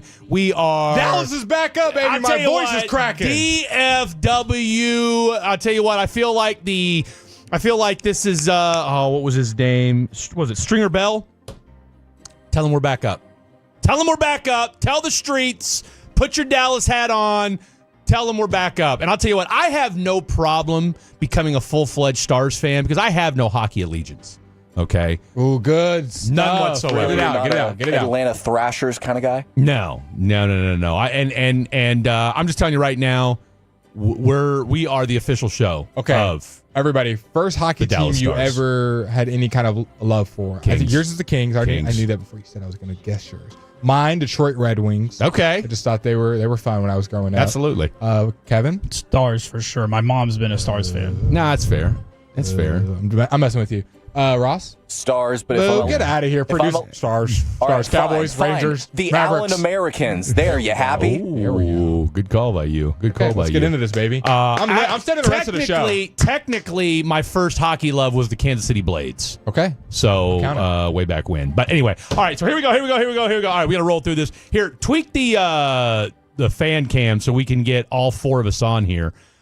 We've got right now. We got Did my face get taken off for Kevin? Your face. My face got taken off for Kevin. Hey, look, I don't control Kevin knows that. how to work the producer. I don't control that. I can run back there and fix it. Kevin was like, I've been taken off. I like this view, Ross. I like this a lot better. Now I've been taken off. Hey, Kevin was like, I'm about to do haikus. Can you guys show my receding hairline, please? Thanks, I appreciate it. All right, so here we go. You know what that Orinoco flow means. It is time for the segment that is taking over the DFW. Yes, that's right. It's time for a little Haiku Hump Day. 575, you know how we do here on the program. And what makes tonight so special is that it is Ross Lubinsky making his Haiku Hump Day debut. And I'm telling you right now, we had Trevor make his debut a couple weeks ago. All right. I feel like every producer, with the exception of has Dylon done haikus yet? Nope. No, he is not. Dylon is the only producer, now that Ross is in the mix, who has not done a haiku. So let's do the Stars first, because I feel like the Stars is my lesser of the two. Here's all my... I think I might be joining you, Fred. What? I think my hairline's starting to recede. And Your Shorty hairline's told me I had solid, gray hair dude. today. Now that's a problem. What did I do with my haiku that I wrote, for God's sake? Where did it go? I found a gray hair when I was doing my hair today. It's not good. Receding hairline and gray hair? Am I unk? Okay, that's you, bro, because like I said, I mean... Look, if you have zero gray hair, am I about to get gray hair before I got like one or two, but I mean, let's call it what it is. What do you see? Fan cam. All brown, baby. I have a couple grays. Let's go. This ain't, and here's the best part about this. No hair dye. All natural, baby. All natural. Ain't no hair dye here. Okay, here we go. Miko 3-goal scores. Stanley in reach for DeBoer. Ooh. Otter on his head. It's a good story. I like that. Second line was the best. Let's go. All right. You want to go? One of these two jamokes can You go ahead and go. Yeah. Let's let this jamoke go. All right. Last time we would let him go last. Yeah. Yeah, we don't want to. Y'all laughed me out the building. We did. Remember, what's your second one? We're not gonna do that to him again. Which, by the way, we don't have enough time. I'm gonna bust your balls in the next segment. So you're not going anywhere, are you? 11 o'clock. He lives here. Yeah, he does. Yeah. Hattie's back to back. You know Miko's gonna score. Dallas Stars in 4. Oh, he came back. Oh, somebody brought his A game today. All right, let's go with Ross Lubinsky. All right, so for my Stars one, Mikko Rantanen is the NHL's daddy. Stanley Cup is ours. Doesn't rhyme, but I'll take it. Okay, hold on. Mikko Rantanen. Okay, that is... Yeah, baby. Wow. Read that one more time, please. Mikko Rantanen is the NHL's daddy. Stanley Cup is ours. Wow. What a start. You know what? Shame on me. Shame on me for questioning whether or not you had the 575. Somehow that felt like the most words ever spoken. Boy, I'll tell you what, that it sure did. That felt like a poem. That sure was. But you know what? Don't ever discount. Someone said I still haven't watched the cam and don't know what y'all look like, but I know y'all are short and fat. That is correct. All of us are short, and all of us are short and fat. I mean, it's like a little people convention in here. Okay, continue. Miko scores Hattie. Back to back like it's Patty. Dallas needs badly. What does that second line mean? What's Patty? Patrick Mahomes, guys, back to back. Okay. Back to back hat tricks, back to back Super Bowls, back to back like it's Patty. Come on, Patrick Mahomes. I thought you would get it if anybody. No, I thought no one calls him Patty. Patty Mahomes. Not a lot of people cross-reference hockey and football. It's just I said back to back. That's all I said. No, and I get that. We haven't talked about him in, like, if we had just mentioned him, maybe. If it was top of mind. I honestly thought it was St. Patrick's Day. That's what I was like. Back to back like Patrick because Mahomes. I know you went out and did stuff for St. Patrick's Day. So, Back to all back right, like here we go. Pickens. I'll go first. You go first? We'll reverse the order. All right. Pickens on the side. Crashes less when Dak's the guide. Weapons now worldwide. Oh, let's go. That's quality. It's quality. That is quality poetry, if I do say so myself. All right. Ross on the power play. Misa? You, sir. Pickens is ours. Another diva wideout. Refrigerator. Refrigerator. What's a refrigerator? Well, Fred seems to like it. I love it. Do you want to explain refrigerator? Read it one more time. Because I'm here for it. Pickens is ours. Another diva wideout. Okay, now you realize that your first line is only 4 syllables. Yeah, I wasn't sure if ours technically counted as 2, so I'll take the L on that one. But refrigerator. We'll give him the slack. Hours. Because it's kind of a weird. Hours. Because George is 2. Hours. Well, but that's ours. Ours is ours. And the way he's saying it, hours. Go ahead, continue. We'll go ahead. Whatever. You know what? Give them the benefit of the doubt. But refrigerator, that was just, I remember when we did haikus back in high school, one of the kids that I've known since like elementary school, he ended one of his haikus with refrigerator. So literally, I don't know how long y'all have been doing Haiku Hump days, but this entire time I've been thinking of when I get to this moment, my last line is going to be refrigerator. I love that. I love how you carry that kid's legacy. According to syllablecounter.net, which we are trusting again. We just had a Dallas Stars fight, by the way. Number of syllables in ours, 1. Oh, look at that rope hints. That's all right. Get them off of you. It's okay. Surprised they let them fight. They were already on the ground. Get them off of you. You are now the third. We will have to disqualify you for that. You are now the third producer who's been disqualified. Wow. Yeah. Don't feel bad. DQ? It's all about the comeback. DQ. Okay. DQ. Not as bad as texting somebody and asking them to get you a job on the ticket, but nonetheless, a DQ. Someone said, does your producer have a brother that's done work for the Rangers? I thought I heard his last name on the Rangers credits once. No, you heard Ross. You heard Ross Lubinsky. If there's another Lubinsky out there, let us know. I'm very intrigued. Please reach back out. No, the name you heard during the broadcast that they were shouting out was Ross, who's currently here. Who's currently here as well. Yes. Maybe he has a dupe brother that works for the Rangers. Ross? We don't know. Is that your doppelganger brother? All right, here we go. Because we're up against it. Go ahead.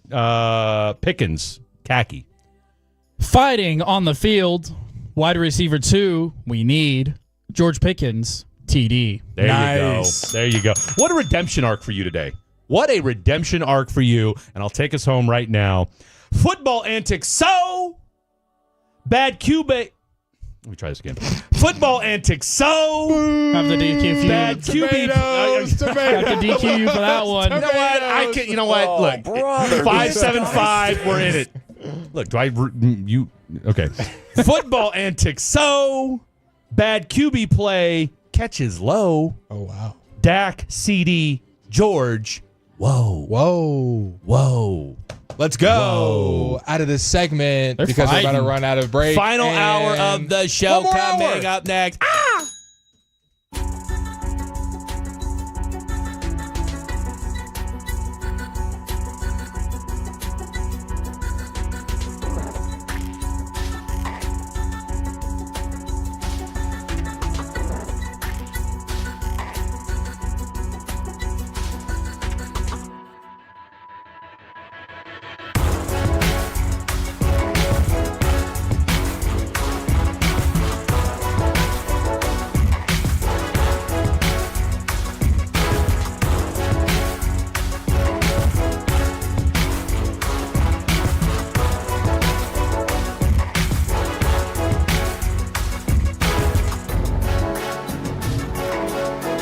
Uber Eats has low fee products. I gotta remember that. Well, you know, they say in order to remember something, you have to forget something else.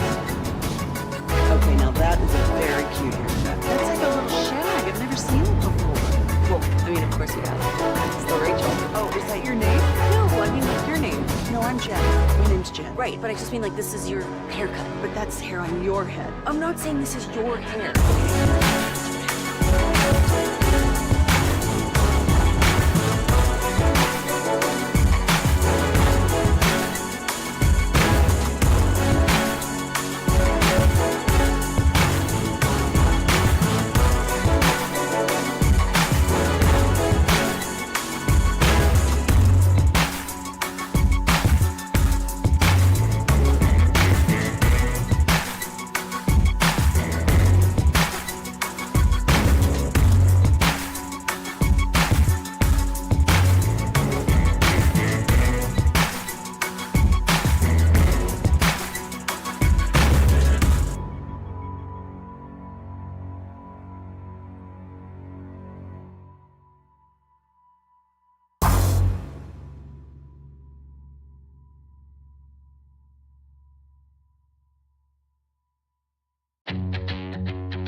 Amber is the color of your energy. Who knew 311 was still out there doing the damn thing, huh? Where are they going to be at? Toyota Music Center this I weekend? don't know what 311 is, so You're on your own with that. 311 is a 90s alternative band that if you were a 90s kid, you know who 311 was. In fact, I had a, by the way, this is Fred and Blake. We've got Ross Lubinsky behind the glass. We've got everybody's favorite Khaki Kevin sitting here. I had a rotten foster family, and I do mean rotten. This wretched bitch had the nerve to, the day before, I had paid for my ticket. I'm 15-year-old Fred. And she says, oh, hey, I talked to somebody at church, and they said that 311 was devil music, so you can't go to the concert tomorrow. Who said this to you? My foster mother at the time. And so, yeah, needless to say, she won't be getting a Mother's Day call on Sunday. Did you disobey that? her anyway? I mean, trust me, there were plenty of other things that happened in said foster home that led me not to liking this family. You think you'd be a good foster dad to somebody? A foster dad? Yeah. At this stage of my life, no. You know what I could be good at? You guys know, you guys are familiar with Big Brothers, Big Sisters? Is that where they're like in the woods? I don't think that's what he's talking about. I want to say that's like Boy Scouts, but... you'd be a good Boy Scout. No, I wouldn't be that either. You can keep me away from the Boy Scouts, in fact. But I've watched... against Boy Scouts. Have you seen those documentaries? I had to stop it. I'm a documentary guy. Oh, I haven't. I didn't know there was documentaries out there. And look, I'm not trying to disparage all Boy Scouts because I'm sure there's plenty of healthy troops out there. But don't meet them too often Ross anymore. Points at himself, but I'm telling you right now, if there was a Netflix documentary on the Boy Scouts, and I'm all for watching crazy shows. I love the Girl Scout cookies. I had to. Okay, this is Boy Scouts. What do Boy Scouts even do? I thought it was just Girl Scout Tie cookies. knots. Why don't we talk to the Boy Scouts? It's basically just like a group where a bunch of pyromaniacs get together. At least now. How old can you be to be a Boy Scout? Could I go be a Boy Scout tomorrow? No. Why not? Because you're too old. Because you're kind of an they adult, phase you Blake. out at 18. So 18. I mean, are you a boy? It starts I'm a off. boy. It's And I want to be a scout. Brian Broda style. Tell you what, I think it's a little too late for you. Think you missed your mark. I think you missed your mark. Absolutely. No eligibility left. What did I? You know what? Maybe you should go mentor people on how to write correct messages to people. Maybe that should be your. I don't know. You and outdoors. I don't know. I'm a good outdoorsman. I'm not. Do I need to get my 4C shingles out and my bait, my tackle bait? I'm not sure box? why you would need to bring shingles to go fishing. So that already makes might me need to build a question roof. you. Might need to build a roof out there, huh? Want me to build a teepee, a canopy? I know what I'm doing outdoors, guys. Blake could be a Boy Scout mom. What is that supposed to mean? I think you should stick to mentoring. I could be a Boy kids. Scout. No, you okay, can't. the Boy Scout You're instructor. Again, why not? You just don't strike me as a Boy With the Scout hair? instructor. You could be a co-ed adult leader, but only until 21, so you missed that as well. I want to be a co-ed adult leader. Again, you missed it. Why is there an age restriction on the leaders? Because I don't. Because you know why? Watch the Boy Scout documentary, you'll know why. I think it'd be a little strange if somebody was like, I'm 25, never done this before, but I want to be a Boy Scout. The Boy Scout doesn't... Look, the Boy Scout... So you got to be in organization doesn't need random 25-year-old dudes just show, hey, I want to be a scout leader. Yeah, no, we're good. They have a rich tapestry. They need to see your history. I don't know about a rich tapestry, but they got a tapestry of something. Okay? So Ross is a Boy Scout. Again, I'm not saying all troops. Then why can't I do it? That's my point then, if we're not disparaging them all. It's too late, man. Just move on. Unfair. Ross, if you're a Boy Scout, are you forever a Boy Scout or are you a former Boy Scout? How does that work? I mean, I guess technically I would be a former Boy Scout because I did quit. So how do you quit the Boy Scouts? You're just tying knots. I think I'm sure you had to pay like fees every year, and I finally just like told my parents, I was just like, I just don't want to do this anymore. Exactly. From the 903, don't look up why Boy Scouts of America went bankrupt. Well, what happened? Now I'm curious. Think the Catholic Church. Yeah. All of them? What do you mean? All the Boy Scouts or like a certain region of Boy Scouts? No, there was a lot of them. I mean, it wasn't contained to like one area. Yeah, I was gonna say that's what you're asking. Like I'm saying, was it Wisconsin Boy Scouts? This wasn't like a measles outbreak in West Texas. No. Yeah, New Orleans was just really down we bad. just had a really rough patch of unsavory characters in this little region of the country. That's what I'm saying. Was it just like a Wisconsin thing? This is like a nationwide situation. I mean, so what did they have a meeting that they were going to be not great? I understand what we're referencing. Correct from the beginning. No, here's the problem. You had a lot of sickos who were preying on kids, and they knew that the bar to get in was low. So they kind of like what we talked about the other night. All right, about how, remember what we talked about the other night about the kid that killed himself because there's that scam going on online? Yeah, okay. The AI stuff. The AI stuff. Well, imagine those same kind of perverts getting into the Boy Scouts. How do we eradicate said people? So there's just... Well, there's not a Boy Scout. I mean, I don't know that you can eradicate it. I think the biggest thing is that you can do is be aware.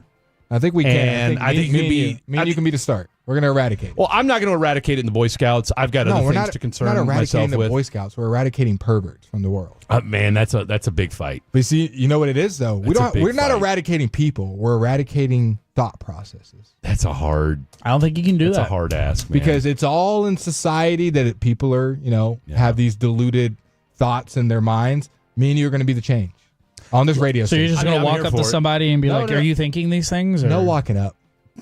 Just going to assume that someone's thinking a certain thing and then just take care of them on the spot. Just sitting on the bench. Just picking his nose. He's just sitting there chilling, legs crossed, like, well, I guess we're gonna. I guess it's gonna be 1-1 after this game. It is what it He's is. just excited to see his Relax horses and get ready for game 3. 145.98. No, but yeah, I don't know. Through this radio show, okay, we're gonna do it with megaphones. That's always worked, right? Going on the street with megaphones. Yeah, I don't know if that would work. So we're just gonna sit back and let it happen. I'm not okay with it. I'm not okay with it. I would be more towards, let's help out the disadvantaged youth. Well, those are the disadvantaged youth if we keep letting these perverts walk around.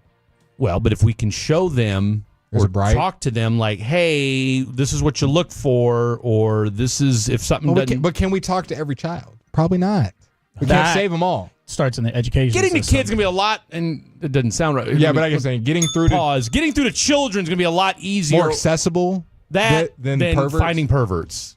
Or we can do what they do online, do the reverse catfishing. I don't have time to reverse catfish with perverts on the internet. I just don't.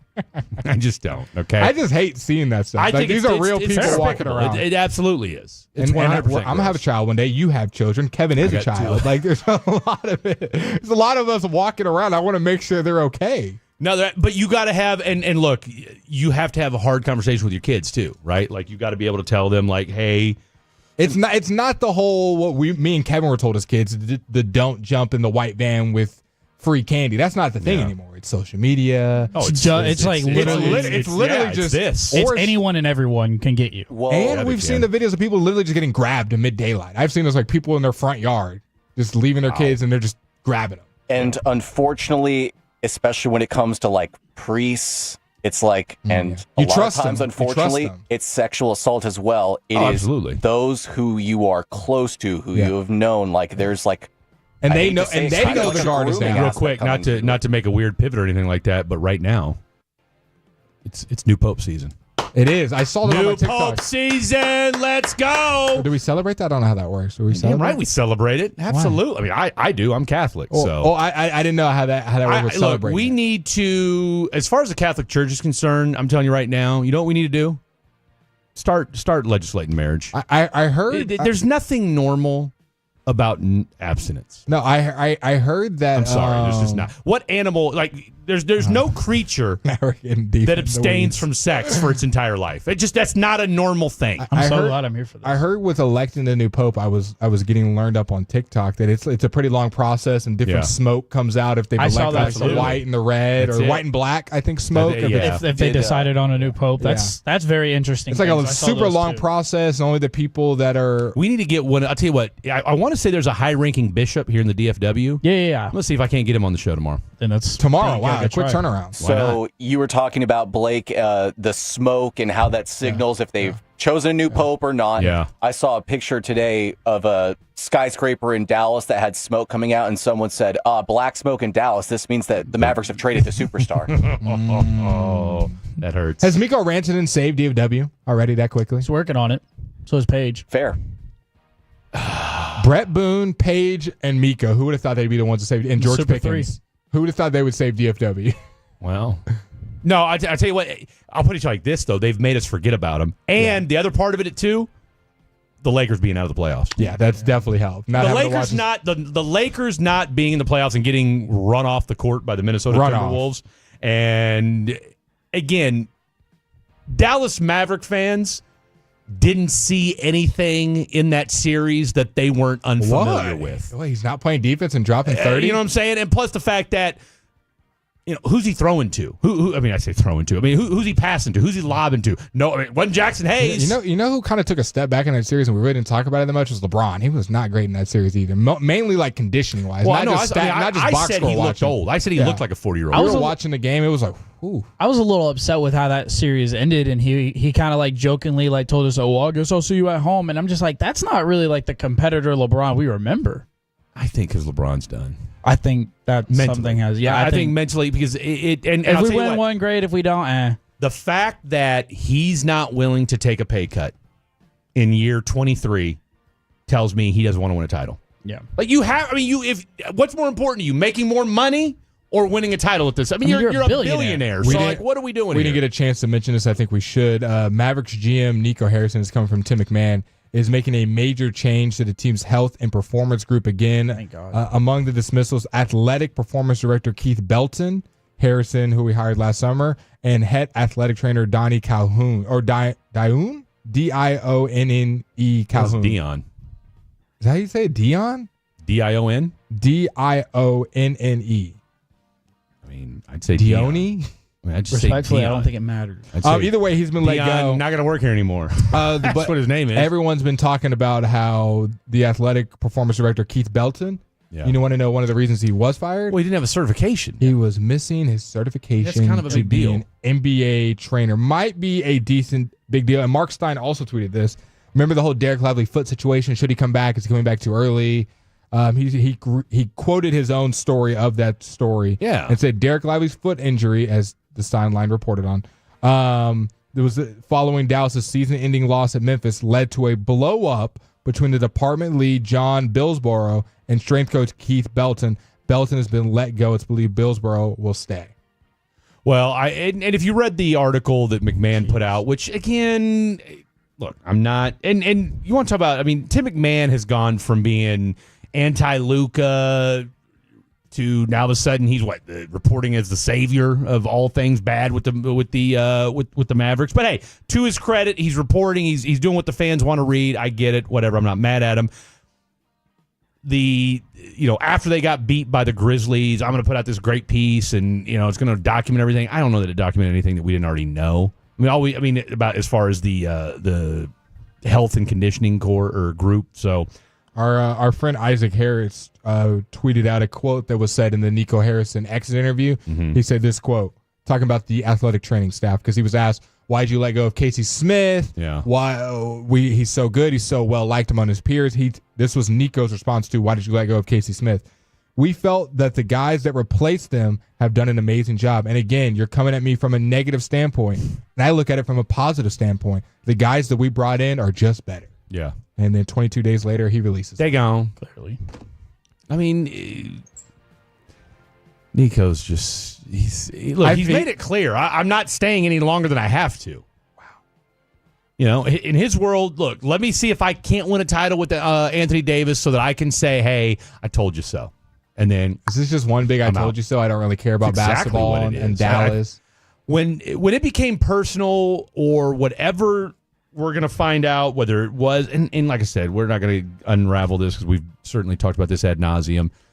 You just feel like it was, I can't decide, was it just Nico or was it the DeMonts? Which, by the way, I feel like it is the DeMonts, to be honest with you. If you look at the way they've handled everything since they've become owners, the last 7 or 8 years since they've owned the Sands. Oh, by the way, tell you what, and there was an article, and don't give me the line, what it was in, about how they basically botched. New York is about to allow gambling, and so it's basically the most untapped market in America as far as gambling goes. They've poured, you think the money they've poured here is big, which to me, I thought that was a foolhardy mission from the jump. They've poured, I want to say $1 billion into this 10-year march that to try to get into the New York market. And all these missteps aside, boom, done. Guess who helped lead the charge over there? Yeah, you may recognize him as Alfred P. Newman, Mr. Patrick DeMont.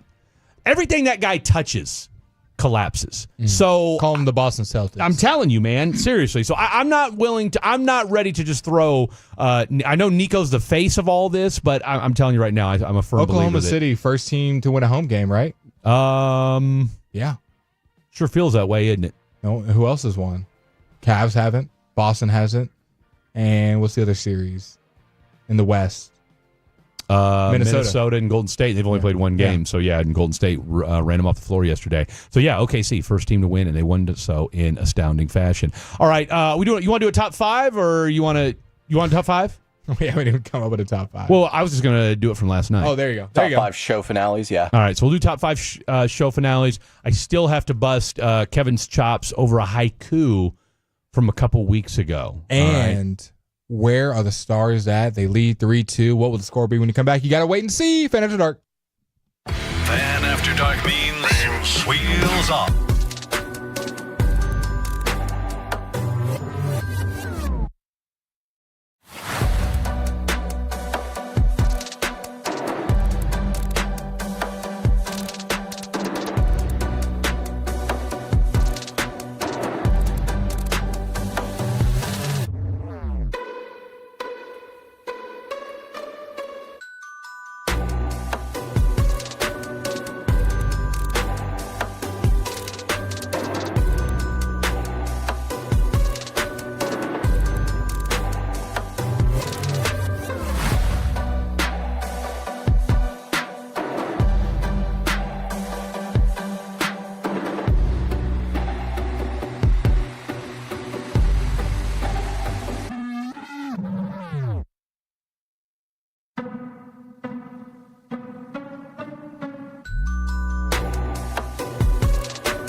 Something else to remember that Uber Eats has rotated. No, that's absurd.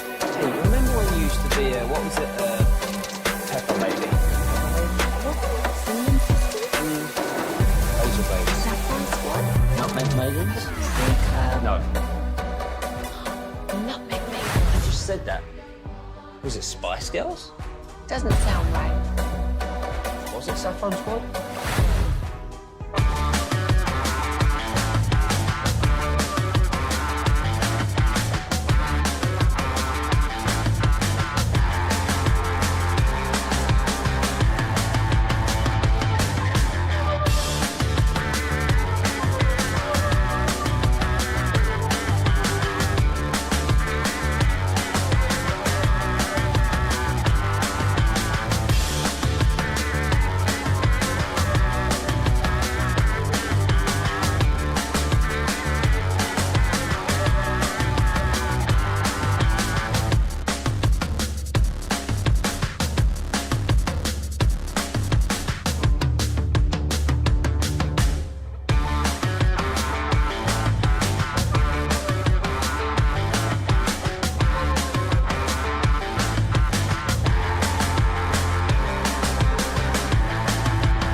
And we are back, ladies and gentlemen. 1:19 left to go. This Stars and Winnipeg Jets game is out of contrizzle.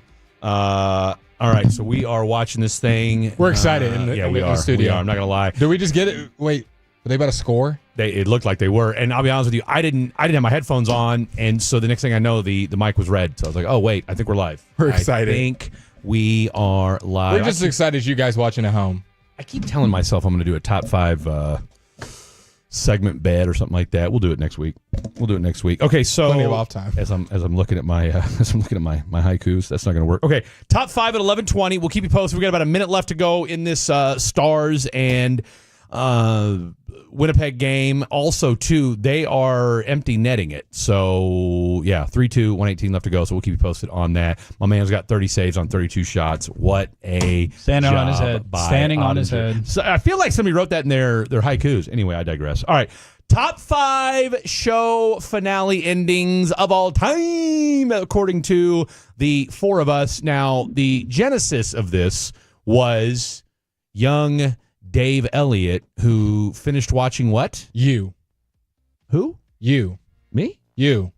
You're watching Fred? What would you say of the 5 seasons? Where would you rank the 5th season? Easy. So me and my girl did this. We got really deep into. I actually watched a 35-minute podcast, the dark psychology of Joe Goldberg and everything that went into him, learning about his character. Season 5, the best. Incorporates all the stuff like characters coming back. Thought this person was gone. This person's alive. Not gonna spoil anything. Yeah. Please don't, because I plan on getting to this. No. You're like, oh my gosh, I thought this person died. And then they're here. And then, this person that we saw in season 1 was here the whole time under the carpet in season radar. 5. They're this huge character. So great season. Season 4 was the second best season. He's in London. I'm not gonna spoil the plot twist there. And then season 1, the first season, Guinevere Beck. Third best season, and then 2 and 3, he's in California. They're kind of filler seasons. Like, they're very good, but as far as in comparison to the other ones, filler seasons. I'll text my daughter while we're doing this. Under a minute left for the Stars. Come on, empty net for loser peg. Let's go. Finish strong. Ross, right. Is this Dead Mouse? Final 40 seconds left to go. We are just hanging by a thread, ladies and gentlemen. Hanging by a thread. Dallas trying to steal home ice advantage, and they would with a win tonight. All right, my number 5. Top 5 show finales of all time. My number 5 is going to be Breaking Bad. Breaking Bad was absolutely incredible. That last season was a little crazy. Not gonna lie. But I thought it went out. Hopefully I'm not giving too many spoilers away. But Walter White doesn't make it. God. I gotta get to it. What a bummer! What a bummer! Spoiler alert. Now, in fairness, you kind of knew he wasn't going to make it because he tells you at the beginning of the show that he's got cancer, which was terminal. Riddled with cancer. Yeah, he was riddled with cancer at the beginning of the show. Which, by the way, he lived pretty well while making meth. For the 5 or 6 years that the show, goes on. What a face during off. that time. So anyway, they just try to take their heads off. Breaking Bad is my number 5. I know you're a Breaking Bad guy, right? Big time. All right, real quick. Up or down, thumbs up, thumbs down, or the finger, El Camino. Nice, I still have not seen it. Come on, get out. Get out. But the only reason I didn't see it is just because I meant to go back and rewatch Breaking Bad leading up to El Camino. Fair enough. Okay. All right. So that was my number 5 is Breaking Bad. You got 5? I do have 5. All right. What's your number 5? My number 5, I'll save my honorable mention for later. Seinfeld. Great call by you. Great absolute Love call Seinfeld. by you.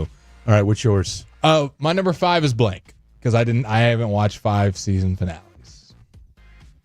What did I say to start this? What did I say to start this? I said, when I watched you, I think it's the first time I've watched season finale. Now, I found a couple more to fill out the list. No honorable mentions from Blake today. You don't have 5 shows in your life that you've seen the season finale Front to back. I'm not saying I haven't seen 5 shows before, but I don't watch a lot of... My attention span is not great to watch front to back. And also, all the shows I like are still coming out with more seasons. Rick and Morty is still going. I haven't seen The Office front to back. I'm working on it. Yeah. Worth it. Black Mirror is still coming out. Their finale was just... American Horror Story is still coming out. Yeah. Ozark is still coming out. No, it's not. It's done? No, it's done. See, I stopped watching after season 3. Yeah. So I didn't finish The last season was terrible. Yeah. Last season was 10. 1 second. The last season jumped the shark several times. Dallas Stars. At least as far as I'm concerned. How many do you have? 3 or 4? 4. Okay, so at least you got 4. All I'll right, take so 4. NA on number 5. What a great show that was, too, by the way. Couldn't get enough of it. All right, number 5 for you. My number 5 is Futurama.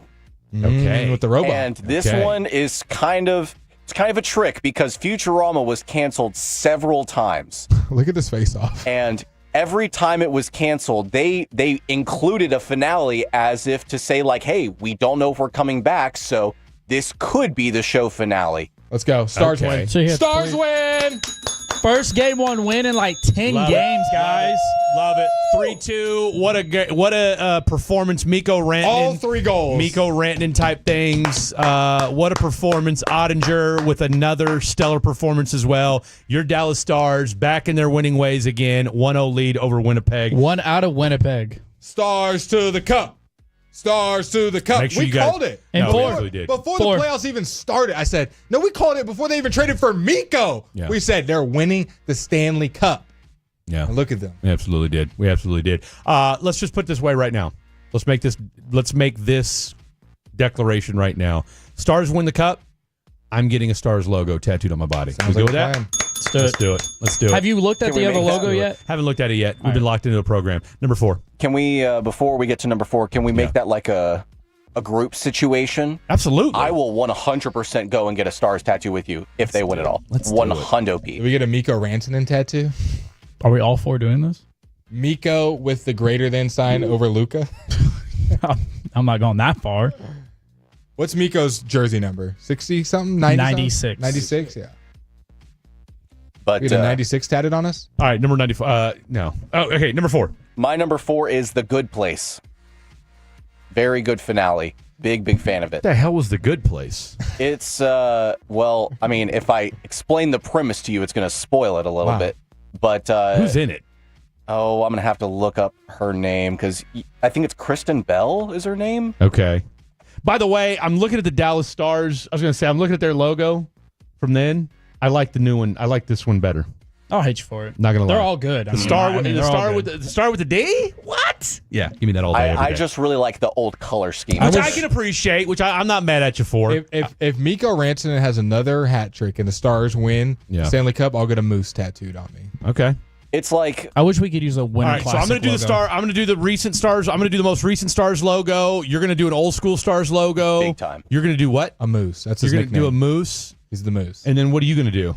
Figure it out when I get there. I might do the Texas one. I bet you I have a good buddy of mine who regularly wears like the old North Stars shirt with like the yellow in. I bet you I could get him in on it to do a North Star tattoo. Done. We're all in this thing. We are in this. We're in it to win it. So, all right. Now we just got to find a tattoo place. 877-881-1053. Let us know. 877-881-1053. Okay. What'd you say your number 4 was? The Good Place. The Good Place. What channel was that on? I don't know, but most recently That sounds I like watched it on CW. Netflix. That sounds like a CW channel. Well, one of my shows I did not watch, but I actually heard it had a really good finale was on the CW. I love it. I know. I would expect I'm such a nothing bad less out show of you. watcher. Like, y'all are all going to name shows that are like, yeah. And I'm just Number 4 for you is? This is your first one. First one here. 2011 Mavs finals run. All right. So you have 3. Hopefully you have at least 3. Is that not good? Would you look at that? Blake is no longer on the fan cam. I wonder what's going on. Moving along. My number 4. I think somebody texted this guy asking for a job. Number Seriously. 4. You think you give me a job at the Dallas Morning News? Game 6, Dirk left-handed layup over Chris Bosh. We're done with this guy. Continue. Number 4, something that Blake would appreciate, maybe even Ross. Gravity Falls. I'm gonna let you go to Ross. Great pick. I watched the first season. What's that on Hulu? No, that was a Cartoon Network special. Underrated show. Don't get it twisted. Underrated. What's it called? Good Gravity characters. Falls. It was like a mystery drama cartoon Gravity show. Falls? Animated Falls. characters, big heads. Pretty good. Season finale that good? Yeah. I mean, I don't know that you're really in a position right now. I'm just asking him. I've got an honorable mention, Blake. Do you want to borrow it? Hold on. Okay. My number 4, Succession. All right, and I don't even know if any of you guys even know what that show is. I know it, just haven't seen it. Fair. Number 3, Seinfeld. So there you have it. All right, you're number 3. My number 3, I'm going to use my honorable mention here, and I would be surprised if any of y'all have seen this. New Girl, for those who have seen it. Big time. I literally just finished it last night for like the third or fourth time. I think you mentioned that yesterday. I sure did. New Girl is a banger, but I did put Stranger Things on here. Even though it's not technically over, the cliffhangers are so good they might as well be finales. Okay. What do you have there, Blake? What do you have? My number 3. Yeah. I don't think anybody has seen this. It was on Netflix. Last time Cowboys won the Super Bowl. Me and Shorty watched it. Only 2 seasons. Very introspective, very psychology based.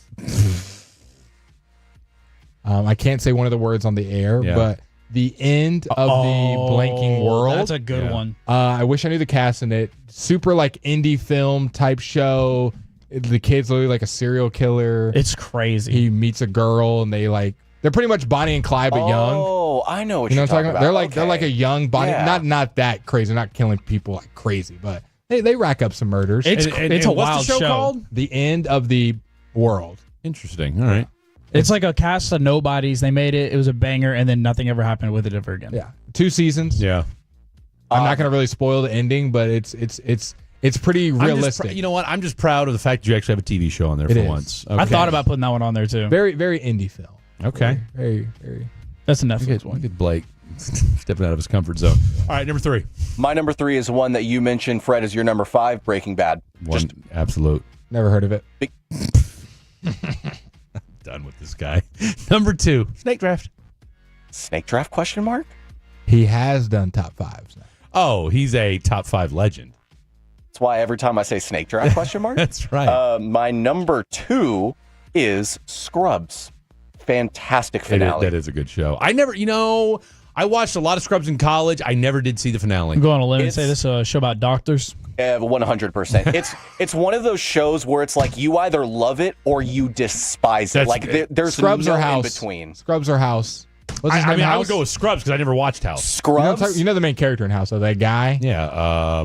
Wow. He's the dad in Stuart Little. He's like the most pessimistic person on TV ever. Hugh Laurie. Yes. That's exactly what I was He's like, my life I watched sucks. a lot of House, but I got really tired of, House, you can't keep doing this. This is so unethical. And he's like, okay, well, watch me. I'm going to do it anyway. And then everyone else is like, oh, well, you were right the whole time. Maybe we should have trusted you. It's literally 8 or however many seasons of that. Like, it is. Finally, I was like, I've had enough. I can't do this anymore. Do I need to be educated? Someone said Blake says a young Bonnie and Clyde like they were old. I don't know how old Bonnie and Clyde were. They were young. Yeah, they were young. Well, how young? I don't know. No, they were in like their early 20s. Yeah, they were young. Still, the cast on the show is younger than that, right? They're like 17, 18. Yeah, because they weren't even, I don't think they were even technically allowed to drive in that show. Yeah, they're like 15, 16-year-olds in the show. What was your number 2? I don't blame you for not knowing Bonnie and Clyde. So 3 was Breaking Bad and 2 was Scrubs? Yeah, and just real quick, I'll say Scrubs, it's like if you stick with the show through it, like the finale just makes sense. It hits. John McGlynn, epic character. All right, number 2. I'm allowed to say this word on air? I asked you guys yesterday. I'm just making sure. I was not here for this. I don't know. I don't remember what Something you said. Creek. I'm allowed to say this? Okay, but we know what we're talking about. We know what you're talking about. Yeah. I wouldn't risk it. I would just say Bleep Creek. Bleep Creek. It's got bunch of famous Eugene people. Levy's in it. Yes. You know it. And Did you not like it? You're kind of rolling your eyes saying it. Did you I ever watched watch the first few episodes. Oh, it was hilarious. I was out of it. That's my bag, though. Sarcastic, dark humor jokes. Just No, it's not bad. I'm not saying it's terrible. I couldn't get into it. Oh, I loved it. I watched every episode. Finale was great. Yeah. Great. Zero bad things to say about Blank Creek. I wish I could say the same about Shameless, but I didn't finish it. Yeah. Shameless is in that same bag of just I watched. No, just like in the sense, like I agree with you. It's just like it went on for so long that I gave up. When the girl left, I think most people stopped watching with me. I agree too. I agree too. All right, coming up, we got to run this. Hurry this thing up. Number 2. Look at this guy trying to stay on Friends. time. Friends. How many seasons is that? I don't know. 11, isn't it? It's quite a bit. 10 or 11. I think it's 10 because my sister got literally every single season on Friends on DVD growing up. I've got that. I've got that for The Office. I think the thing about Friends is every time they play that Green Day song, it just gets me. What? If you know, you know. What the friend? What song? Good Riddance. Time of Your Life. Yeah. Oh, do they play that in the finale? The finale, it just hits. Okay. I was never a big Friends guy. That doesn't surprise me. My number 2, although I didn't mind Joey. Joey was funny, but the show was it's whatever. Number 2, Sopranos. I mean, we're talking about one of the greatest endings in television history. We still don't know whether or not Tony got killed or not. And then last but certainly not least, and I appreciate the realism of this finale. I was locked into my television, and it was just you ever seen something where it's a gut punch at the end and it's not a happy ending? That's my number 1 coming up. Yeah. Snowfall. I feel like a bunch of people. I feel like isn't Game of Thrones have like one of the worst finales? Oh, like everyone says Game of that? Thrones, and I'm not a Game of Thrones person. Everybody I knew that was a Game of Thrones person was very disappointed. They were disappointed with the whole last season. Yeah, because apparently they kind of rushed through it, but whatever. That show sucked. Anyway, so real quick, I just want to say, I was looking up a list of the top show finales of all time, right? Just to see where my shows were stacking up. Game of Thrones, most of these shows were 8 to 9, out of 10, right? Yeah. Game of Thrones, the finale was 4. I believe it. Oh, and 4 is being generous. No, people were upset with how that show ended. Like I said, I didn't watch enough of it, so I couldn't. I don't know. My number 1, for those who do know, my Marvel nerds out there. Yeah. The Loki show. Ah. Interesting. That was just a nerdgasm right there. That was just a good show all around. Such a effing good. Outside of your brain kind of thinking. Yeah. It was insane. Interesting. Never watched it. Number 1? We already know. You. All right, take us home, Lubinsky. Star Wars: The Clone Wars. That's a TV show? Sure is. It's an animated TV show. Ran a long time. Yeah, I think it's 7 seasons, if I'm not mistaken. Tons of episodes. And it ties right into episode 3. And for those who know, Revenge of the Sith just had its 20th anniversary recently. And Revenge of the Sith, it's exactly as it sounds like. It is not good. Things are very bad. It's like Macbeth. It's just a tragedy. And it ties in very well. And you're left just going so what was the point? Why did we do all this? I had just a very visceral reaction to it. Finishing it. So good. Better Call Saul is on my honorable mention. Because I feel like the first 2 or 3 seasons were money. Then it kind of dipped for a couple seasons. And then when they introduced Lalo, things picked back up, and I just thought the dynamic between Saul and what was the girlfriend's name? Dadgummit, I can't remember. 972 agreed. They said, as far as best TV show finales, I hope someone mentioned Star Wars, Clone Wars. There you go. Right before you said it. Some people say you only have to watch the last 4 episodes to connect to episode. The fatties have spoken. All right. The episode is literally titled Victory and Death. And if that doesn't tell tells you all you need to know. Yeah. Kim, that's who I was thinking of, Kim Wexler. All right, final segment of the program. We put this bad boy to bed, and we celebrate a Stars Game 1 victory. Don't go anywhere. Coming up in the next G-Bag Nation. Uber Eats has low fee products. I gotta remember that. You know, they say in order to remember something, you have to forget something else. Okay, now that's a very cute picture. That's like a little shag. I've never seen it before. Well, I mean, of course you would. So, Rachel. Oh, is that your name? No, I mean, your name. No, I'm Jen. My name's Jen. Right, but I just mean this is your haircut, but that's hair on your head. I'm not saying this is your hair. Okay, so your hair.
to remember that Uber Eats has groceries. No, that's absurd. Hey, remember when you used to be what was it, Pepper Lady? Pepper Lady?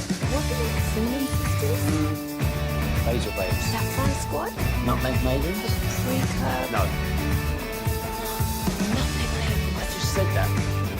Was it Spice Girls? Doesn't sound right. Was it Sapphire Squad? Last Boy Scout. Is Ross doing a read? I don't think so. No. Remember that time 10 seconds before we started, I said, no read, y'all take us back? Yeah, that's Man. All I heard what was that at meant. 30. I was going to say, I didn't hear that other part about the We're no locked read. into Boy Scouts. And It's a lot going on in this last segment. A lot going on during the break. I'm Fred. That is the one, the only. Can I ask a really hard question? Blake Elliott. I'm Blake. Yep. That's Kevin. That's Ross. If they don't know us by now, then we're on the ticket. If you don't know us by now. Look at our boy Legs doing some late night TV. Look at that hair. The hair's legit. Look at that tan. I'm jelly. Look at that tan for sure. I'm jelly of that hair. Okay. Would the Mavericks have made the finals / won the finals with how Boston is playing? That was their kryptonite. Boston looks like they might not even make it out of the East. Do you feel even worse about the Luka trade, not to make things worse, knowing that Boston's playing like this, knowing that was the only team that was able to suppress Luka? I thought about that earlier. Does Kyrie still tear his ACL? No. Well, if Kyrie's there, then yes, I think Kyrie doesn't tear his ACL. Perfect world. Anthony Davis is healthy. Anthony Davis is not on the team. Luka's on the team. Oh, Yeah. well then yeah. Yeah. Do you think the Mavs would have won the finals? Nothing changed. No big trades are made. You got They've Quentin made- Grimes. You got Luka. Kyrie's hurt. Gafford. Lively's playing how he was. He didn't get, if this was a season where you didn't have any tragic injuries. I'm not saying someone can't Yeah. get injured for a game or two, but no season-ending injuries. And Boston's playing the way they're playing. About to lose to the Knicks. And it might be Knicks Pacers in the Eastern Conference It's Finals. hard. All I'm going to say is They've missed 75 threes or something. Yeah, because you blew up this team because, let's be honest, of how he played in the finals. If they'd have won the finals, I doubt you trade Luka. You're probably like, the way he played, Dumont was like, or Nico, I don't think he's a championship level player. Like how he's getting beat on defense. It's conditioning, blase, blase, blase. Yeah. And then that same team that you just blew up your team for is about to lose in the second round. Maybe. It hasn't happened yet, but they're down 2-0 and they don't look good. Does that make you feel worse about the Luka? Well, they don't look good in the last minute of the game. Yeah. That's the bizarre part And about the it. thing we say about Luka, doesn't look good in the fourth. Conditioning, bad shot selection, no defense. That's what the Knicks are doing. Or, excuse me, the Celtics. Well, plus but here's the thing, though. I mean, let's be real. He wasn't going to look this bad with the Mavs. Who wasn't going to look this bad? Luka. No, I agree. That's what I'm saying. Do you, in a scenario where he's still in the Mavs, they got the team built around him, would you have felt confident they were going to win a Super Bowl? Or Super Bowl. That they were going to win a championship? I think they would have won a Super Bowl, in fact. Feel good on the Super Bowl part. I mean, I don't know, man. That's a great question. It just sucks because we never saw that iteration of the team, though. I guess that's my thing, too. That was the best version of Boston. If you're telling me that you don't get rid of Quentin Grimes and you keep the team that was 19-10, Best plus or minus on out of Christmas any Day, five-man lineup that played this season. Best plus or minus. You got to think that if he'd have come back on net rating, he's going to look a little rough the first, kind of like we did with the Lakers, but it wouldn't have been as awkward because he would have been in Dallas and he would have done his thing. Yeah, this team, and especially how they could have looked, provided everybody. Now, if everybody doesn't fall off a cliff, as in Daniel Gafford and everybody else, and this Western Conference looks gettable. Oh, 100%. Minnesota with the way they're shooting threes.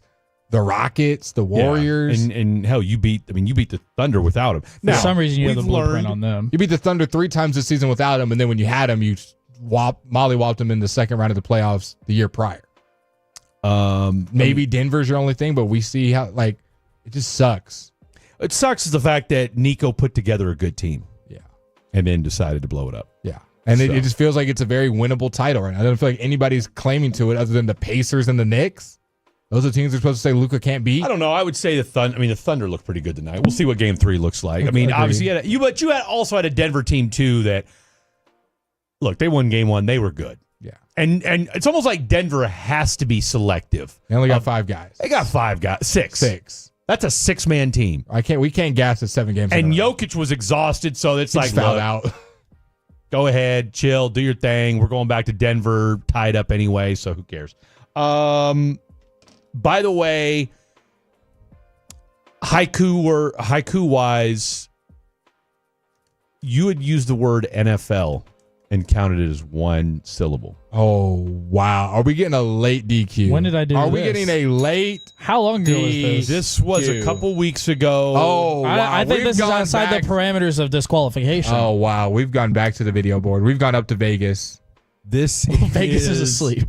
This is, oh no, Vegas. Dean Blandino's on the call right here. Dean Blandino, I shot him an email. He just got back to me. Got him on the show. No, I'll tell you what's funny is I was driving home that night. Wow. And I was listening to the segment over. And it was at that moment when you read your haiku. Because we all actually stopped and we were like, and I was like, no, he's good. This is the one where I slid my phone over to you and I showed you. I said, this is the one, right? Is this true, Frederick? Is this true when you go back to the film for this? You did. You actually did show me that. And I was wrong. So how can I get disqualified if the referee didn't know what he was doing? I'm not. It's not a DQ. Not a DQ. It's not a DQ. We're just watching? It's just You like, got away hey, with we're one. watching you? You got away with one. This is the last 2-minute report that comes out. Nothing's going to change, but we're aware. We were wrong. We were wrong. We missed it. We missed it, but we let him go. You got the W that day, but you got the win that day. But yes, moving forward, you were over the allotted syllable count, which I want to say one of the texters actually did chime in. Oh, and they'll say call that. you out. Does anybody know the hard out? I don't. Yeah, it's 55:39. Okay, glad you know it. So anyway, all right. So I just wanted to clarify that the 2-minute report. I This one, right? That would. Read it. Read it. Read it. Just read it.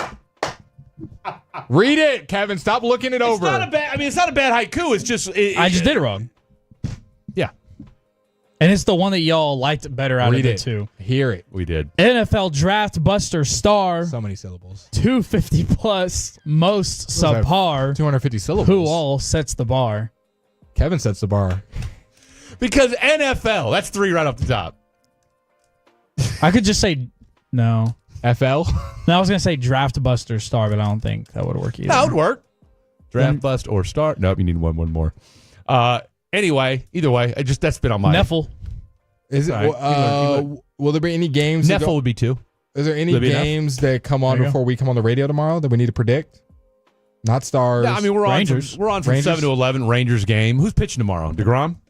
Leiter's pitching. Oh, tomorrow. Leiter's on the Jack the Leiter. tomorrow. I'm calling it 6 scoreless. Yeah, he needs to bounce back. 6 tomorrow. scoreless. I'm not doing 6 scoreless against the Red Sox. What is yours then? Put your money out there. 6 scoreless from Jack Leiter. He's recouping himself as a top dog in this rotation. 6 scoreless. Call it 5-3 Red Sox. Wow. He gives up all 5? No. He'll give up 4. 4? You just said he needed a bounce back. Now you're praying on his downfall. Doesn't mean he's going to get it. That means he's going to get it. No, he does need a bounce back, but I don't think he gets it. Okay. I don't think he gets it. All right, we've got 15 seconds left. All right, so Red Sox. Rangers. Always. Rangers. Go get Rangers. Rangers. All right, so 3 against 1. All right, 4-2. wonderful job by everybody as usual tonight. And yes, we will be back on regular time tomorrow. Tolos, good night. God bless. Hope the bosses aren't listening. It's another wheels off edition of Fan After Dark on 105.3 The